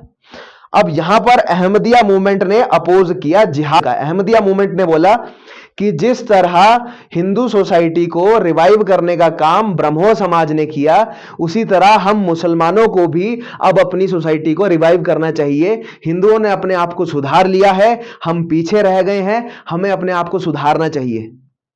ठीक है, सो जैसे ब्रह्मो समाज ने हिंदू सोसाइटी में एक ईश्वरावाद और हिंदू सोसाइटी को सुधारने का काम किया है, वैसा ही कुछ हमें अब मुस्लिम सोसाइटी में भी करना पड़ेगा। The movement spread Western liberal education among the Indian Muslims. The Ahmadiyya community is the only Islamic sect to believe that the Masiha had come in the person of Mirza Ghulam Ahmad to end religious wars and bloodshed and to reinstate morality, peace and justice. Morality, peace और justice. अब देखिए, अगर अगर कभी इस्लाम study किया हो तो इस्लाम जो है वो प्रीच पता क्या करता है? इस्लाम में किस चीज की प्रीचिंग होती है? मोरालिटी, पीस और जस्टिस की। जस्टिस होना चाहिए, आपका जीवन जो है वो मोरालिटी से भरा होना चाहिए, राइट? आपको जो है वो एक मोरल कोड से चलना है। मुसलमान का जो जीवन है एक बहुत बहुत मोरल कोड से चलने वाला जीवन है। अगर आप कुरान को या इस्लाम के जो उसमें जो बातें बोली गई हैं उसको आप फॉलो करेंगे तो वो उसी तरीके की सारी आइडियल बातें हैं जो किसमें लिखी हुई हैं, जो बाइबल में भी लिखी गई है। उसी तरह की आइडियल बातें हैं जो हमारे वेदों में भी लिखी गई हैं। यही चीज जो है वो राजा राम मोहन रॉय कहना भी चाह रहे थे, ठीक है, कि देखो सभी में सेम बातें लिखी हैं, किसी में भी अलग नहीं लिखा। और वही अहमदिया मूवमेंट भी कह रहा है कि जैसा ब्राह्मो समाज ने चीज समझा कि सभी ने सेम बातें लिखी हैं, हम भी इस्लामिक कम्युनिटी भी ये बात समझे कि सभी ने सेम बातें लिखी हैं। और जो एक्चुअल हदीस है वो पीस चाहता है, वो जिहाद नहीं चाहता। हदीस चाहता है पीस। अकॉर्डिंग टू हदीस जो है वो सोसाइटी में शांति बननी चाहिए, ना कि धर्म युद्ध, जिहाद होना चाहिए। तो यहां पर एक बहुत इंपॉर्टेंट पॉइंट आता है अहमदिया मूवमेंट का, वेस्टर्न मिर्जा गुलाम। और एक चीज एक और हमने यहां पर और देखी कि जो अहमदिया कम्युनिटी है वो मिर्जा गुलाम अहमद को मसीहा समझती है, ठीक है। They believed in separating the mosque from the state as well as human rights and tolerance. अब मैंने आपको बताया ना कि जो मुस्लिम जो एरिस्टोक्रेसी है वो मस्जिदों या उलमाओं का इस्तेमाल करके जनता को कंट्रोल करती है। दैट मीन्स जो मुस्लिम एडमिनिस्ट्रेशन या मुस्लिम जो स्टेट है वो रिलीजन से टाइटली जुड़ा हुआ है। यानी कि जो एडमिनिस्ट्रेशन है वो रिलीजियस उलमाओं से टाइटली जुड़ा हुआ है ताकि जनता को कंट्रोल करके रखा जाए। जो अहमदिया मूवमेंट है वो क्या चाहता था कि स्टेट से रिलीजन का कोई लेना देना ना रहे, ताकि आप धर्म का इस्तेमाल करके जनता को भटका ना सकें। इसलिए जो मस्जिद है उनका कोई लेना देना नहीं होना चाहिए एरिस्टोक्रेटिक क्लास से, ठीक है। ये बहुत इंपॉर्टेंट पॉइंट है, ध्यान रखिएगा। So Ahmadiyya movement separating mosque from the state, पहली बार जो है वो किस मुस्लिम रिफॉर्मिस्ट ने कहा? तो अहमदिया मूवमेंट ने ऐसा कहा, ठीक है। नेक्स्ट चीज, however the Ahmadiyya movement like Bahaism, ये वहाबिज्म को ही बोला जा रहा है, Bahaism which flourished in the West Asian countries suffered from mysticism. Mysticism मतलब कहने का मतलब कि आप मान सकते हैं कि डार्क पावर्स, काला जादू, ये सारी चीजें जो है वो वहाबिज्म में भी फैली हुई थी। यही सारी चीजें जो है वो मतलब इस तरह की भावना, इस तरह के आइडियाज जो है वो वहाबिज्म में भी थे। और इसी तरह के माइथोलॉजिकल आइडियाज जो है वो मिस्टिसिज्म के आइडियाज कहां पर फैले हुए थे? अहमदिया मूवमेंट में भी। तो ये एक ड्रॉबैक रहा। अदरवाइज अगर देखिए अभी तक जितने भी हमने मुस्लिम रिफॉर्म मूवमेंट देखे तो वो कट्टरपंथ वाले थे। दैट मीन्स वो चाहते थे कि मुस्लिम कम्युनिटी जो है वो जुड़ी रहे, जड़ बनी रहे, ठीक है, जड़ के साथ जुड़ी रहे। और अहमदिया मूवमेंट जो है वो हमें पहला ऐसा मूवमेंट बनता हुआ देखा जो मॉडर्नाइजेशन, जो क्या चाहता है, रेनेसांस चाहता है मुस्लिम कम्युनिटी का। उसी तरह हमने ब्राह्मो समाज जो है वो क्या देखा था? पहला रेनेसांस हिंदू कम्युनिटी का। कहां पर? बंगाल में, ठीक है। आइए आगे देखते हैं। अब हम पढ़ेंगे sir Syed Ahmad Khan and the Aligarh movement को। बहुत इंपॉर्टेंट है हमारे लिए पढ़ना इसको, ठीक है। काफी इंपॉर्टेंट पॉइंट निकलते हैं यहां से। A section of Muslims led by Sir Syed Ahmad Khan was ready to allow the official patronage to stimulate a process of growth among Indian Muslims through better education and employment opportunities. अब समझ रहे हैं हम इस statement को, ठीक है। Sir Syed Ahmad Khan ने जो है वो अंग्रेजी सरकार की मदद से मुस्लिम पॉपुलेशन को सुधारने की कोशिश करी। 1857 की लड़ाई, 1857 की रिवॉल्ट, ठीक है, रेवोल्यूशन जो आई, उसमें जो अंग्रेजी सरकार है ना उसने कहा कि जो मुस्लिम कम्युनिटी है इसने ये रेवोल्यूशन की शुरुआत करी। क्यों? क्योंकि लीडर जो है वो मुगल बादशाह को बनाया गया। कमेंट में बताइएगा कौन सा मुगल बादशाह था, ठीक है। बिल्कुल आसान क्वेश्चन है। सो अंग्रेजी सरकार ने कहा कि जो मुस्लिम कम्युनिटी है इसने मचाया ये दंगा, ठीक है। तो सर सैयद अहमद खान ने, तो अंग्रेजी सरकार ने एक फैसला लिया कि हमें अब मुस्लिम कम्युनिटी को अपने साथ जोड़ना शुरू करना चाहिए। इससे दोहरा जो है वो हम खेल खेलेंगे। पहला यह कि मुस्लिम कम्युनिटी अगर हमारे साथ जुड़ जाती है तो ये दंगा नहीं कर पाएंगे कभी भी। दूसरी चीज, मुस्लिम कम्युनिटी अगर हमारे साथ जुड़ जाती है तो हम हिंदू और मुस्लिम्स को आपस में लड़वा सकेंगे सक्सेसफुली। अब इस चीज की केवल ये जो दोहरा गेम खेलना चाहते थे अंग्रेज, इसका केवल पहला जो है वो फंडा ही समझ पाए सर सैयद अहमद खान।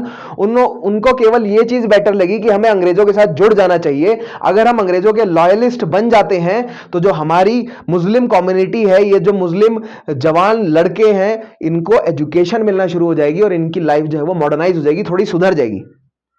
और वही करने की कोशिश करी किसने? सर सैयद अहमद खान ने। नेक्स्ट पॉइंट देखिएगा, Syed Ahmad Khan born in a respectable Muslim family was a loyalist member of the judicial service of the British government। ठीक है, जुडिशियल सर्विस यानी लॉयर भी रहे और फिर बाद में जज भी रहे वो। After retirement in 1876 he became a member of Imperial Legislative Assembly in 1878। बहुत इंपॉर्टेंट पॉइंट है, imperial legislative assembly, not assembly but council, imperial legislative council का मेंबर बने वो 1878 में। मुझे आप बताएंगे, मैंने पिछले सेशन में एक सेशन में कराया है कि किस कानून के तहत भारतीयों को इंपीरियल लेजिस्लेटिव काउंसिल में अपॉइंट किया जा सकता था और कौन सा वॉइसरॉय वो एक्ट लेकर आया था, और वो एक्ट कौन सा था, तुरंत मुझे आप कमेंट में बताएंगे। His loyalty earned him a knighthood in 1888। 1888 में उनको जो है वो नाइटहुड दिया गया, तो सर की उपाधि मिली उन्हें। He wanted to reconcile western scientific education with the teachings of Quran which were to be interpreted in the light of contemporary rationalism and science, even though he also held the Quran to be ultimate authority। तो उनका मानना क्या था? देखिए, reconcile western scientific education यानी कि जो कुरान है उसको ऑथेंटिक सोर्स ऑफ नॉलेज मानते हुए कुरान में लिखी हुई बातों को वेस्टर्न तर्ज के जो आइडियाज हैं, यानी जो कंटेम्पररी आइडियाज चल रहे हैं, उसके साथ कंपेयर करते हुए, उसके साथ रिलेट करते हुए जो है वो एक नया इंटरप्रिटेशन क्रिएट करना है कुरान का, ताकि जो नई जनता है वो कुरान के जो रिलेटिवली नए जो है वो समझ सके, मतलब क्या मतलब है कुरान में लिखी हुई बातों का, और वो कैसे जो है वो प्रेजेंट की सोसाइटी के साथ लागू किया जा सकता है उसे इफेक्टिवली। ये आइडियोलॉजी थी। दैट मींस प्रेजेंट की साइंसेस, प्रेजेंट की टेक्नोलॉजी के साथ कैसे जो है वो जोड़ा जा सकता है कुरान को। आयरॉनिकली मैंने आपको बताया था रेनेसांस, जो यूरोपियन रेनेसांस है, उससे पहले जो मिडल एजेस है ना, उसमें जो इस्लामिक कम्युनिटीज हैं वो ज्यादा टेक्नोलॉजिकली एडवांस थी। ठीक है, लेकिन धीरे धीरे इस्लामिक कम्युनिटीज जो है वो पिछड़ गई टेक्नोलॉजिकली। दैट मींस एक समय ऐसा था कि इस पूरी धरती की सबसे बड़ी शक्ति थी टेक्नोलॉजी के हिसाब से ऑटोमन एम्पायर। ठीक है, टेक्नोलॉजी के हिसाब से, पैसे के हिसाब से जो है वो मुगल्स थे इंडिया में, लेकिन टेक्नोलॉजी के हिसाब से मुगल से पहले जो है वो दिल्ली सल्तनत भी काफी अमीर थी, लेकिन टेक्नोलॉजी वाइज जो ऑटोमन एम्पायर है वो सबसे समृद्ध था। एक समय ऐसा था। फिर धीरे धीरे यूरोप की तरफ कैसे टेक्नोलॉजी का सारा शिफ्ट हो गया, हमें वर्ल्ड हिस्ट्री में समझ आएंगी चीजें। ठीक है, आगे देखिए, रैशनलिज्म लेकर आना है ना, कंटेम्पररी रैशनलिज्म। लास्ट पॉइंट देखिएगा, he said that religion should be adaptable with time or else it would become fossilised and that religious tenets would not immutable. That means समय के साथ जो है वो रिलीजन को बदलना जरूरी है, रिलीजियस इंटरप्रिटेशन समय के साथ बदलनी चाहिए। Next point, he was also a zealous educationist as an official. He opened schools in towns, got books translated into Urdu and started the Mohammedan Anglo Oriental College. अब ये है हमारे लिए इंपॉर्टेंट पॉइंट। ठीक है, एजुकेशनिस्ट थे वो, उन्होंने जो इस्लामिक कम्युनिटी है उनकी एजुकेशन को रिवाइव करने की कोशिश करी, बहुत सारी किताबों को उर्दू में ट्रांसलेट कराया। क्यों? क्योंकि जो मुस्लिम पॉपुलेशन है वो उर्दू सीख रही है, वो भी उलमाओं से। ठीक है, तो जो नई मॉडर्न आइडियोलॉजी है वो सब अंग्रेजी में छप रही है, उसको उर्दू में ट्रांसलेट कराया और अपने इस्लामिक भाई बंधुओं को उन्होंने पढ़ना सिखाया कि देखिए ये है मॉडर्न आइडियोलॉजी, इसको पढ़िए तो सही। ठीक है, और ये काम करने के लिए उन्होंने एक इंस्टीट्यूशन एस्टेब्लिश किया, मोहम्मदन एंग्लो ओरिएंटल कॉलेज, जिसको बाद में अलीगढ़ मुस्लिम यूनिवर्सिटी के नाम से जाना गया, जो कि अलीगढ़ में एस्टेब्लिश है 1875 से। He also struggled to bring about an improvement in the position of women through better education and by opposing parda and polygamy, advocating easy divorce and condemning the system of piri and muridi. ठीक है, पर्दा system, बहुपत्नीवाद के खिलाफ उन्होंने जो है वो आवाज उठाई, जो डिवोर्स के कानून है उसके खिलाफ उन्होंने आवाज उठाई, तो महिलाओं के अपलिफ्टमेंट के लिए भी काम किया सर सैयद अहमद खान ने. He believed in fundamental underlying unity of religions or practical morality and fundamental underlying unity. Practical morality का मतलब यह है कि देखिए, धर्म में लिखी हुई बातें जो हैं वो क्या वो प्रैक्टिकली लागू की जा सकती हैं, हाँ या नहीं. ठीक है, यानी कि क्या कितनी चीजें जो है वो प्रैक्टिकली की जा सकती है, सोसाइटी पर जो है वो एप्लीकेबल है. तो मोरालिटी अगर आपको लेकर आनी है ना, देखिए सोसाइटी में अगर आप पीस चाहते हैं ना, ठीक है, तो सबको जो है वो मॉरली स्ट्रांग होना पड़ेगा. आपको मोरल्स अपने मोरल्स को जो है वो स्ट्रांग करना पड़ेगा. ठीक है, तो जो और मोरल्स जो है वो प्रैक्टिकल होने चाहिए. ऐसा नहीं है कि बहुत ऐसे मोरल्स हैं जो कि अचीव नहीं किए जा सकते मास पॉपुलेशन द्वारा. तो प्रैक्टिकल मोरालिटी को जो उन्होंने क्या किया, एम्फोसिस किया. Next is Syed Ahmad Khan argued that Muslims should first concentrate on education and jobs and try to catch up with their Hindu counterparts who had gained the advantage of an early start. Syed Ahmad Khan ने कहा कि जो मुस्लिम जनता है वो अभी politically active ना हो, उनका पॉलिटिकल एक्टिव अगर वो होंगे तो जो एरिस्टोक्रेसी क्लास है या अंग्रेज है उनका फायदा उठा लेंगे. अभी वो अपने आप को एजुकेट करें, अपने आप को पहले एजुकेट करें, अपने आप को पहले इकोनॉमिकली साउंड लाएं, फिर उसके बाद पॉलिटिकल मूवमेंट्स की तरफ बढ़ें, जैसे कि हिंदू सोसाइटीज ने करना शुरू कर दिया था. उन्होंने देखिए, जब अंग्रेजों ने इंग्लिश जो है वो पढ़ाना शुरू करी इंडिया में, मुझे आप बताएंगे तुरंत किस चार्टर से वो जो है भारत में अंग्रेजी के लिए पहली बार इन्वेस्टमेंट हुआ था. ठीक है, तो अंग्रेजों ने जब इंग्लिश भारत में पढ़ानी शुरू करी तो हिंदू कम्युनिटी ने उसको जल्दी अडॉप्ट किया as compare to Muslim community. That means Hindu community जल्दी जो है वो वेस्टर्न तर्ज पे एजुकेट हो गई, और जो ये जो वेस्टर्न आइडियाज हैं ह्यूमनिज्म के, उसके अलावा लिबर्टी, फ्रेटर्निटी, ये सारे आइडियाज जो है वो हिंदू कम्युनिटी में जल्दी आ गए, तो उनका अपलिफ्टमेंट जल्दी हो गया. यानी कि एक जो मिडिल क्लास है वो हिंदू कम्युनिटी में जल्दी डेवलप हो गई, वो मुस्लिम कम्युनिटी में जल्दी डेवलप नहीं हो सकी. तो उसी को ही चाहते थे कि मुस्लिम कम्युनिटी भी अब कैचअप करे, राइट, पहुंचे उस लेवल तक. नेक्स्ट चीज देखिएगा, active participation in politics at that point he felt would invite hostility of the government towards the Muslim masses, therefore he oppose political activity by the Muslims. ठीक है, तो मैंने आपको बोला ही पॉलिटिक्स में एक्टिव पार्टिसिपेशन. अब ये डायरेक्ट सवाल बनते हैं, कॉन्सेप्चुअल सवाल बनते हैं एक्चुअली ये. ठीक है, ये सर सैयद अहमद खान से जुड़े हुए कंसेप्चुअल क्वेश्चन है. ठीक है, कि डायरेक्ट पॉलिटिकल पार्टिसिपेशन क्या वो चाहते थे या नहीं चाहते थे, तो वो नहीं चाहते थे अभी. नेक्स्ट देखिएगा, he allowed himself to be used by colonial government in its obnoxious policy of divide and rule, and in the later years started propagating divergence of interests of Hindus and Muslims. देखिए, शुरुआत में उन्होंने काम किया sir Syed Ahmad Khan ने Muslims को मुख्य धारा में लाने के लिए, लेकिन धीरे धीरे उन्हीं के भाषणों में कट्टरपंथ दिखने लगा. तो हमें यहां पर यह समझ आता है कि जो अंग्रेजों की टू फोल्ड स्ट्रेटेजी थी वो नहीं समझ पाए. अंग्रेजों की टू फोल्ड स्ट्रेटेजी क्या थी, पहले तो मुसलमानों को अपने साथ जोड़ो, उनको ऐसा लगे कि उनका फायदा हो रहा है, जो कि सर सैयद अहमद खान को समझ आया. लेकिन जिन मुसलमानों को अपना लॉयलिस्ट बना लिया ना आपने, अब उनको हिंदू मुस्लिम जो है वो अनेकता फैलाने के लिए इस्तेमाल करो, जो कि सर सैयद अहमद खान नहीं समझ पाए. और बाद में खुद के उनके ही कई सारे जो है वो भाषणों में, मैसेजेस में ये बात साफ रिफ्लेक्ट होती है कि वो हिंदू मुस्लिम यूनिटी के खिलाफ बोल रहे हैं. तो इस्तेमाल किया गया उनका अंग्रेजों द्वारा, ऐसा नहीं है कि वो जानकर ऐसा कर रहे थे, गलत डायरेक्शन पे वो उतर गए, अंग्रेजों ने मैनिपुलेट कर दिया उन्हें, ऐसा कह सकते हैं. ठीक है, नेक्स्ट चीज देखिएगा, Syed's progressive social ideas were propagated through his magazine Tahzibul Akhlaq. ठीक है, improvement of manners and morals, Tahzib ul Akhlaq. तो बहुत इंपॉर्टेंट है ये, उनकी मैगजीन का नाम क्या है, तहदीब उल अखलाक. नेक्स्ट देखिएगा, आगे बढ़ते हैं अब हम देवबंद स्कूल या दरुल उलूम के बारे में. दरुल उलूम, उलूम का मतलब होता है विद्या, शिक्षा किसी तरह की. ठीक है, इल्म एक अनदर वर्ड फॉर अल्म या इल्म, एक और शब्द है उलूम के लिए। और दर उल उल्म का मतलब क्या हो गया कि दर है, राइट, ऐसा प्लेस जहां पर विद्या मिल रही है, तो यूनिवर्सिटी के लिए वर्ड यूज किया जाता है दर उल उल्म।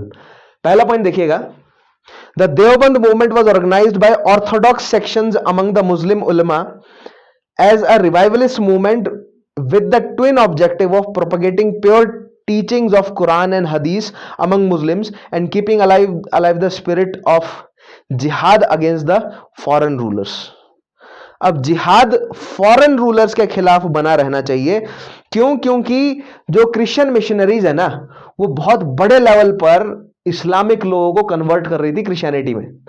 अगर आप ध्यान देंगे, अगर आप पढ़ेंगे डेटा को पुराने, अंग्रेजी गवर्नमेंट ने वैसे डेटा छुपाया है, हमें ज्यादा डेटा दिया नहीं, लेकिन स्टिल ये बात डॉक्यूमेंट की गई है कि कई ऐसी जगहों पर जहां पर मुस्लिम पॉपुलेशन कंपेरेबल है हिंदू पॉपुलेशन के, तो वहां पर मुस्लिम लोगों को ज्यादा कन्वर्ट किया गया as compare to Hindu people. ठीक है, तो उसके खिलाफ जिहाद जो है वो जारी रहना चाहिए। वो काम किसने किया? देवबंद स्कूल ने। Next is Deoband movement was begun at Darul Uloom और इस्लामिक एकेडमिक सेंटर देवबंद में। ठीक है, देवबंद में दरुल उल्म। दरुल उल्म का मतलब क्या हो गया? दर उल उल्म, यानी एक दर है जहां पर शिक्षा मिल रही है, राइट, तो academic centre Darul Uloom. Deoband in Saharanpur district, presently Saharanpur UP में जो है वो उस समय यूनाइटेड प्रोविंस में था। In 1866 by Mohammad Qasim Nanotvi and Rashid Ahmad Gangohi to train religious leaders for the Muslim community. बहुत इंपॉर्टेंट है ये, दरुल उल्म में रिलीजियस ट्रेनिंग दी जा रही थी ताकि मुस्लिम कम्युनिटी को अंग्रेजों द्वारा जो कन्वर्जन किया जा रहा है इसके खिलाफ जिहाद जो है वो जारी रखा जाए, ऐसा मोटिवेट करें। और उसके अलावा जो कुरान और हदीस में जो बातें लिखी हैं वो लोगों को लगातार जो है वो रिवाइज कराते रहे वो। ठीक है, तो मोहम्मद कासिम नानोतवी और रशीद अहमद गंगोई, नाम याद रखेंगे आप। और ये दरुल उल्म एस्टेब्लिश हुआ है कहां पर? सहारनपुर में 1866 में। ठीक है, on the political front, the Deoband school welcomed the formation of Indian National Congress and in 1888 issued a fatwa against Sayyid Ahmad Khan's organization and United Patriotic Association and Mohammedan Anglo-Oriental Organization।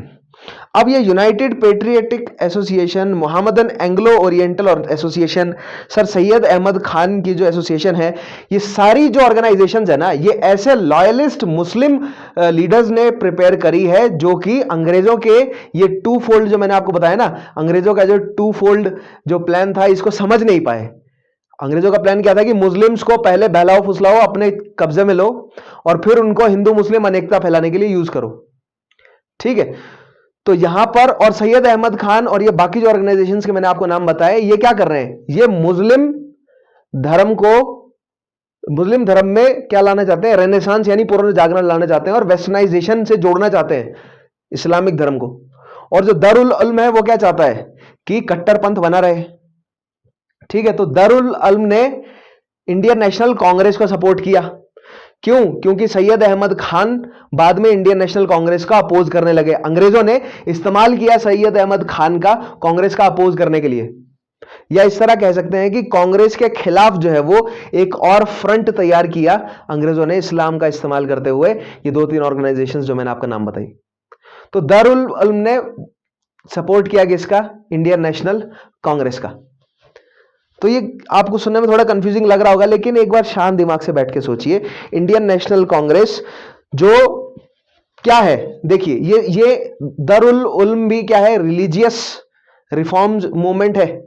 उसके अलावा सैयद अहमद खान भी जो है वो religious reform movement है, उनकी भी जो मूवमेंट है रिलीजियस रिफॉर्म मूवमेंट है, अलीगढ़ मूवमेंट।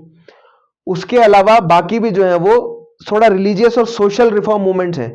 कोई भी पॉलिटिकल रिफॉर्म मूवमेंट नहीं है अभी मुस्लिम्स की तरफ से। और भारत में बड़े लेवल पर पॉलिटिकल रिफॉर्म मूवमेंट क्या है? इंडियन नेशनल कांग्रेस, जिसमें सभी हैं, पारसी भी हैं, हिंदू भी हैं, मुस्लिम भी हैं, सिख भी हैं, सभी लीडर्स हैं उसमें। ठीक है, तो उसका सपोर्ट कर रहा है कौन? दरुल उल्म। बहुत इंपॉर्टेंट पॉइंट है। आगे देखिएगा, अब हमें यहां पर कुछ डायरेक्ट फैक्ट्स देखने हैं। देखिए, सबसे पहला है महमूद अल Hasan the new Deoband leader gave a political and intellectual content to the religious ideas of the school. तो political content मैंने बोला ना, जो दारुल अल्म है वो रिलीजियस ऑर्गेनाइजेशन है, रिलीजियस रिफॉर्म मूवमेंट है, लेकिन उसको पॉलिटिकल डायरेक्शन प्रोवाइड करी महमूद अल हसन ने. डायरेक्ट पॉइंट है, सीधा हमें याद रखना. नेक्स्ट चीज, जमायत उल Ulema gave a concrete shape to Hassan's ideas of protection of the religious and political rights of the Muslims in the overall context of Indian unity and national objective. जमायत उल उलेमा ने क्या किया? हसन का आइडिया क्या था? महमूद अल हसन का idea क्या है कि हमें पॉलिटिकल राइट्स जो है वो मुस्लिम कम्युनिटी के लिए चाहिए. जमायत उल उलेमा ने क्या बोला कि ये जो नेशनल लेवल पर ले जाते हैं अब इसको, ठीक है, पॉलिटिकल राइट्स केवल हम किसी एक पर्टिकुलर रीजन के लिए ही क्यों करें, पूरे भारत के मुसलमानों के पॉलिटिकल राइट्स की बात करते हैं और ओवरऑल जो अंग्रेजी सप्रेशन है उसके खिलाफ आवाज उठाते हैं. नेक्स्ट चीज, Shibli Nomani, a supporter of Deoband school, favoured the inclusion of English language and European sciences in the system of education. ठीक है, शिबली नुमानी दारुल उल्म का एक सपोर्टर है जो इंग्लिश लैंग्वेज और यूरोपियन साइंसेस को सपोर्ट करता है. ही फाउंडेड द, अब शिबली नुमानी द्वारा फाउंड किया गया है नदवताल उल्मा एंड दारुल उल्म इन लखनऊ. बहुत इंपॉर्टेंट पॉइंट है, नदवताल उल्मा एंड दारुल उल्म इन लखनऊ किसने एस्टेब्लिश किया है? तो आपके पास जवाब होना चाहिए शिबली नुमानी ने. ठीक है. Next is, he believed in the idealism of the Congress and cooperation between the Muslims and Hindus of India to create a state in which both could live amicably. तो बिल्कुल सिंपल बात है, हिंदू मुस्लिम्स को मिलकर रहना है, ऐसी सिचुएशन बनानी है, हमें ऐसी अंडरस्टैंडिंग बनानी है कि हिंदू और मुस्लिम जो है वो भारत में मिलकर रह सके. ठीक है. तो शिबली नुमानी, उसके लिए उन्होंने दारुल उल्म लखनऊ में शुरू किया और कांग्रेस का सपोर्ट किया. आगे देखते हैं हम पारसी रिफॉर्म मूवमेंट्स को. पारसियों द्वारा क्या क्या रिफॉर्म मूवमेंट लाए गए, आइए देखते हैं. द रहनुमाई माजदयासन सभा, जिसको रिलीजियस रिफॉर्म एसोसिएशन कहा जा सकता है, was founded in 1851 by a group of English educated Parsis for the regeneration of social conditions of Parsis and the restoration of Zoroastrian religion. तो जो फारसियों का रिलीजन है वो है जोरोएस्ट्रियन धर्म. बहुत पुराना है जोरोएस्ट्रियन धर्म. मैंने आपको जोरोएस्ट्रियन के बारे में कुछ एक बेसिक पॉइंट्स बताए भी थे जब मैंने आपको जो पर्शियन इन्वेजन बताया था भारत में, तो वहां पर मैंने जोरोएस्ट्रियन का जिक्र जो है वो किया था. तो जो जोरोएस्ट्रियन धर्म है उसमें बदलाव लाना चाहते हैं, रिफॉर्म या उसका रेनेसांस चाहते हैं जो पारसी लोग, जो वेस्टर्न तर्ज पे एजुकेटेड हैं, उन्होंने ये पारसी रिफॉर्म मूवमेंट यानी जो रहनुमाई माजदयासनान सभा जो है वो एस्टेब्लिश करी उन्होंने. ठीक है. नेक्स्ट चीज, the movement had Naoroji Furdonji. बहुत इंपॉर्टेंट नाम है ये, Naoroji Furdonji, Dadabhai Naoroji, KR Cama and SS Bengalee as its leader. So Parsi reform movement यानी रहनुमाई माजदा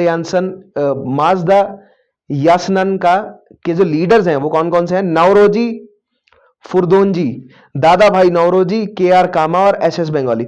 मैंने आपको बताया था ना, ये जो नौरोज जो त्योहार होता है, आप मुझे तुरंत कमेंट में बताएंगे कि किस मुगल लीडर ने, किस मुगल शासक ने ये त्योहार जो है वो, नॉट मुगल, किस सल्तनत के शासक ने ये त्योहार जो है वो अप्लाई करवाया था, मतलब इस त्योहार को मनाने के लिए बोला था कि आप ये त्योहार सेलिब्रेट करें इंडिया में. तो आप उस दिल्ली के सुल्तान का मुझे नाम बताएंगे कमेंट में. ठीक है.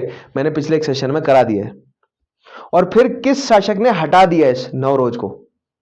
नेक्स्ट पॉइंट देखिएगा, the message of reform was spread by newspaper Rast गुफ्तार.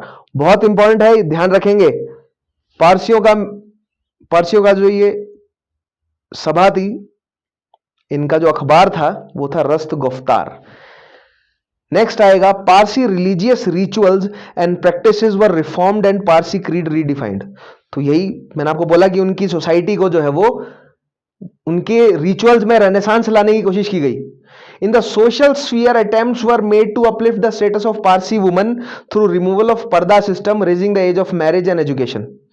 Gradually the Parsis emerged as most westernized section of Indian society. अब भारत की जो पारसी सोसाइटी है ना, उसका बहुत कम जिक्र है क्योंकि उसकी पॉपुलेशन ट्रेसिस में है इंडिया में, ठीक है। लेकिन जो पारसी रिफॉर्म मूवमेंट है ना, इसकी कामयाबी भी बहुत ज्यादा हुई। क्यों? क्योंकि रिलेटिवली पारसी जो है वो इकोनॉमिकली स्ट्रांग है एज कंपेयर टू हिंदूज और मुस्लिम्स, और उन्होंने वेस्टर्न तर्ज पे अपने आप को जल्दी से एजुकेट भी कर लिया, अंग्रेजों के साथ वो जुड़ भी गए, और उन्होंने एक न्यूट्रल रवैया अपना के रखा कि पारसी जो है वो हम न्यूट्रल है, हम ना ही भारतीयों के साथ हैं, क्योंकि पारसी अपने आप को भारतीय कंप्लीटली इंडियन समझते ही नहीं कई जगहों पर। क्यों? क्योंकि माइग्रेटेड है मोस्टली पारसी। लेकिन कई कई जो है वो हमें बहुत महान, जैसे दादा भाई नौरोजी जैसे लीडर जिन्होंने आईएनसी को कई सालों तक डायरेक्शन प्रोवाइड करी, लेकिन कई पारसी पॉपुलेशन जो है वो इंडिया में अपने आप को न्यूट्रल समझती है कि ना ही वो भारतीय अन्य भारतीय जनता के साथ है, ना ही वो अंग्रेजों के साथ है, वो न्यूट्रल है, ठीक है। उनकी जो ये न्यूट्रलिटी है वो कई जगहों पर उनके लिए समस्या बनी भी, और कई जगहों पर उनको फायदा भी हुआ। लेकिन हिंदू मुस्लिम सिख सब में से सबसे ज्यादा वेस्टर्नाइज कौन हुआ? पारसी कम्युनिटी हुई। याद रखेंगे आप ये चीज। नेक्स्ट चीज देखिएगा, नेक्स्ट आता है आपका सिख रिफॉर्म मूवमेंट। पहला पॉइंट देखिएगा, the Singh Sabha movement was founded at Amritsar in 1873 with a two fold objective. पहला है to make available modern western education to Sikhs, and second है to counter the proselytising activities of Christian missionaries. ये proselytising का मतलब क्या होता है? धर्म परिवर्तन की जो गतिविधियां हैं, ठीक है, activities of Christian missionaries as well as the Brahmo Samajis, Arya Samajis और मुस्लिम मौलवी। ऐसा नहीं है कि केवल क्रिश्चियन मिशनरीज ही चेंज करवा रहे थे, ब्रह्म समाजी, आर्य समाजी भी लोगों को जोड़ रहे थे, राइट। एक यानी कि आर्य समाजी जो क्या कह रहे हैं कि आपको कोई धर्म नहीं फॉलो करना, आपको आर्य समाजी बनना है, ठीक है। ब्रह्मो समाजी भी ये बोल रहे थे कि आपको जो है वो अपने सारी रीति रिवाज छोड़िए, आप ब्रह्म समाजी बनिए, हमारे द्वारा जो गाइडलाइंस है रीति रिवाज की उनको फॉलो कीजिए। और जो मौलवीज है वो भी ये कह रहे थे कि सारे धर्म छोड़ो, इस्लाम को कबूल करो। और क्रिश्चियंस भी ये कह रहे थे कि सारे धर्म छोड़ो, क्रिश्चियनिटी को कबूल करो। तो जो नॉर्थ वेस्ट फ्रंटियर की जो सिख पॉपुलेशन है, उनको अपने जो सिख रीति रिवाज है, जो कल्चर है, उसको प्रिजर्व रखने के लिए सिख मूवमेंट जो है वो एस्टेब्लिश करना पड़ा उन्हें। सिंह सभा मूवमेंट एस्टेब्लिश हुई अमृतसर में 1873 में। नेक्स्ट देखिएगा, फॉर द फर्स्ट ऑब्जेक्टिव, पहला ऑब्जेक्टिव क्या है? मॉडर्न वेस्टर्न एजुकेशन लानी है सिख लोगों के लिए। तो for the first objective a network of Khalsa schools was established by सभा थ्रू आउट पंजाब। तो Khalsa colleges and Khalsa schools आज भी अवेलेबल हैं, आज भी मौजूद है, और वह एस्टेब्लिश किए हैं इसी सिंह सभा द्वारा। In the second direction, everything that went against the Guru's teaching was rejected. देखिए, दो चीजें, मॉडर्न एजुकेशन लाने के लिए खालसा स्कूल लाए गए, और परिवर्तन ना किया जाए इसलिए जो गुरुओं की जो वाणी है, उन गुरुओं की वाणी को ही सत्य मानते हुए बाकी सब चीजों को नकार दिया गया, ठीक है। In the second direction, everything that went against the Guru's teaching was rejected and the rites and customs considered to be consistent with Sikh doctrine were sought to be established. Next देखिएगा, the Akali movement known as gurdwara reform movement was an offshoot of Singh Sabha movement. Singh Sabha movement से ही निकली है Akali movement. और gurdwara reform movement क्यों आई है? मैंने आपको बताया था डायर को किस तरह सिख जो है वो बना दिया गया था। दैट मीन्स ये कि जो गोल्डन टेम्पल की जो क्लर्जी है, ठीक है, वहां के जो जत्थेदार हैं, वो किस तरह अंग्रेजों की पकड़ में थे, तो वो वहां पर रिफॉर्म चाहिए था, राइट। दैट मीन्स कि अंग्रेजों की पकड़ से छुड़वाकर जो टेंपल्स हैं, टेंपल का जो मैनेजमेंट है, वो सिख कम्युनिटी को जो है वो अपने हाथ में लेना है, अंग्रेजों के हाथ से छुड़वाना है। अंग्रेजों के कंट्रोल के जो महंत वहां पर बैठे हैं, उनसे आजाद होना है। नेक्स्ट पॉइंट देखिएगा, जो अकाली मूवमेंट है, इसके बारे में ये पॉइंट है, it aimed at liberating the Sikh gurdwaras from control of corrupt Udasi mahant. ठीक है, उदासी महंत जो है वो करप्ट थे, उनके पकड़ से गुरुद्वारों को छुड़वाना था। नेक्स्ट देखिएगा, these Mahant were loyalist and reactionary lot enjoying government patronage. ये जो महंत हैं ये अंग्रेजी सरकार के कंट्रोल में थे। The government tried its repressive policies against the non-violent non-cooperation satyagraha launched by Akalis in 1921, but had to bow before popular demand. It passed the Sikh Gurudwara Act in 1922. So 1921 में non-violent non-cooperation सत्याग्रह चलाया गया अकालियों द्वारा, ठीक है, जिसके तहत Sikh gurdwara act बना 1922 में, ठीक है, which gave the control of gurdwaras to Sikh masses to be administered through Shiromani Gurdwara Prabandhak committee SGPC, जो कि आज तक शक्ति में है। शिरोमणि गुरुद्वारा प्रबंधक कमेटी एस्टेब्लिश की गई, जिन्होंने गुरुद्वारों को कंट्रोल करना शुरू किया। The Akali movement was regional movement but not a communal one. ठीक है, अकाली मूवमेंट जो है वो धर्म स्पेसिफिक नहीं थी, और अकाली मूवमेंट के नाम पर, धर्म के नाम पर दंगे नहीं हुए। The Akali leaders played a notable role in national liberation struggle, though some dissenting voices were heard occasionally. National liberation struggle के बारे में उन्होंने बात करी अकालियों ने। अब यहां पर जो सिख कम्युनिटी है उसके बारे में कुछ एक बातें मैं बोलना चाहूंगा। अगर आज के डेट में अगर आप पूछे ना कि सबसे ज्यादा जो लोगों की मदद करने वाली कम्युनिटी कौन सी है, तो उसको आप बेझिझक सिख कम्युनिटी बोल सकते हैं। ठीक है, आज भी अगर आप किसी भी धर्म के हो, किसी भी जाति के हो, अगर आप किसी एक गुरुद्वारे में जाते हैं ना, तो पहली बात तो आपकी खुली बाहों से स्वागत किया जाएगा आपका। ठीक है, आपको वहां पर खाने को मिलेगा, आपको रहने को मिलेगा, हो सकता है कि आपको वो काम भी प्रोवाइड कर दे, अगर बड़ा गुरुद्वारा है तो, राइट। अगर बड़ा गुरुद्वारा है तो वो काम भी प्रोवाइड कर सकते हैं, डोनेशंस पे वो चलते हैं, और बहुत अच्छे मैसेजेस हैं उनके। सो दैट मीन्स ये कि बाकी हम सबको जो है वो उनसे फॉलो करना चाहिए। और अगर आप गुरु नानक जी की वाणी सुनेंगे, नानक जी की वाणी सुनेंगे, तो वो ये कहते हैं कि मैं किसी धर्म को प्रचार नहीं कर रहा हूं। जो उनकी शिक्षा थी, उनकी जो शिक्षा थी, वो एक धर्म नहीं था, वो यूनिवर्सल मैसेज था, वो सबके लिए है। आप किसी भी धर्म को फॉलो करते हो, आप किसी भी जाति के हो, आप किसी भी रंग के हो, वो सबके लिए शिक्षा है।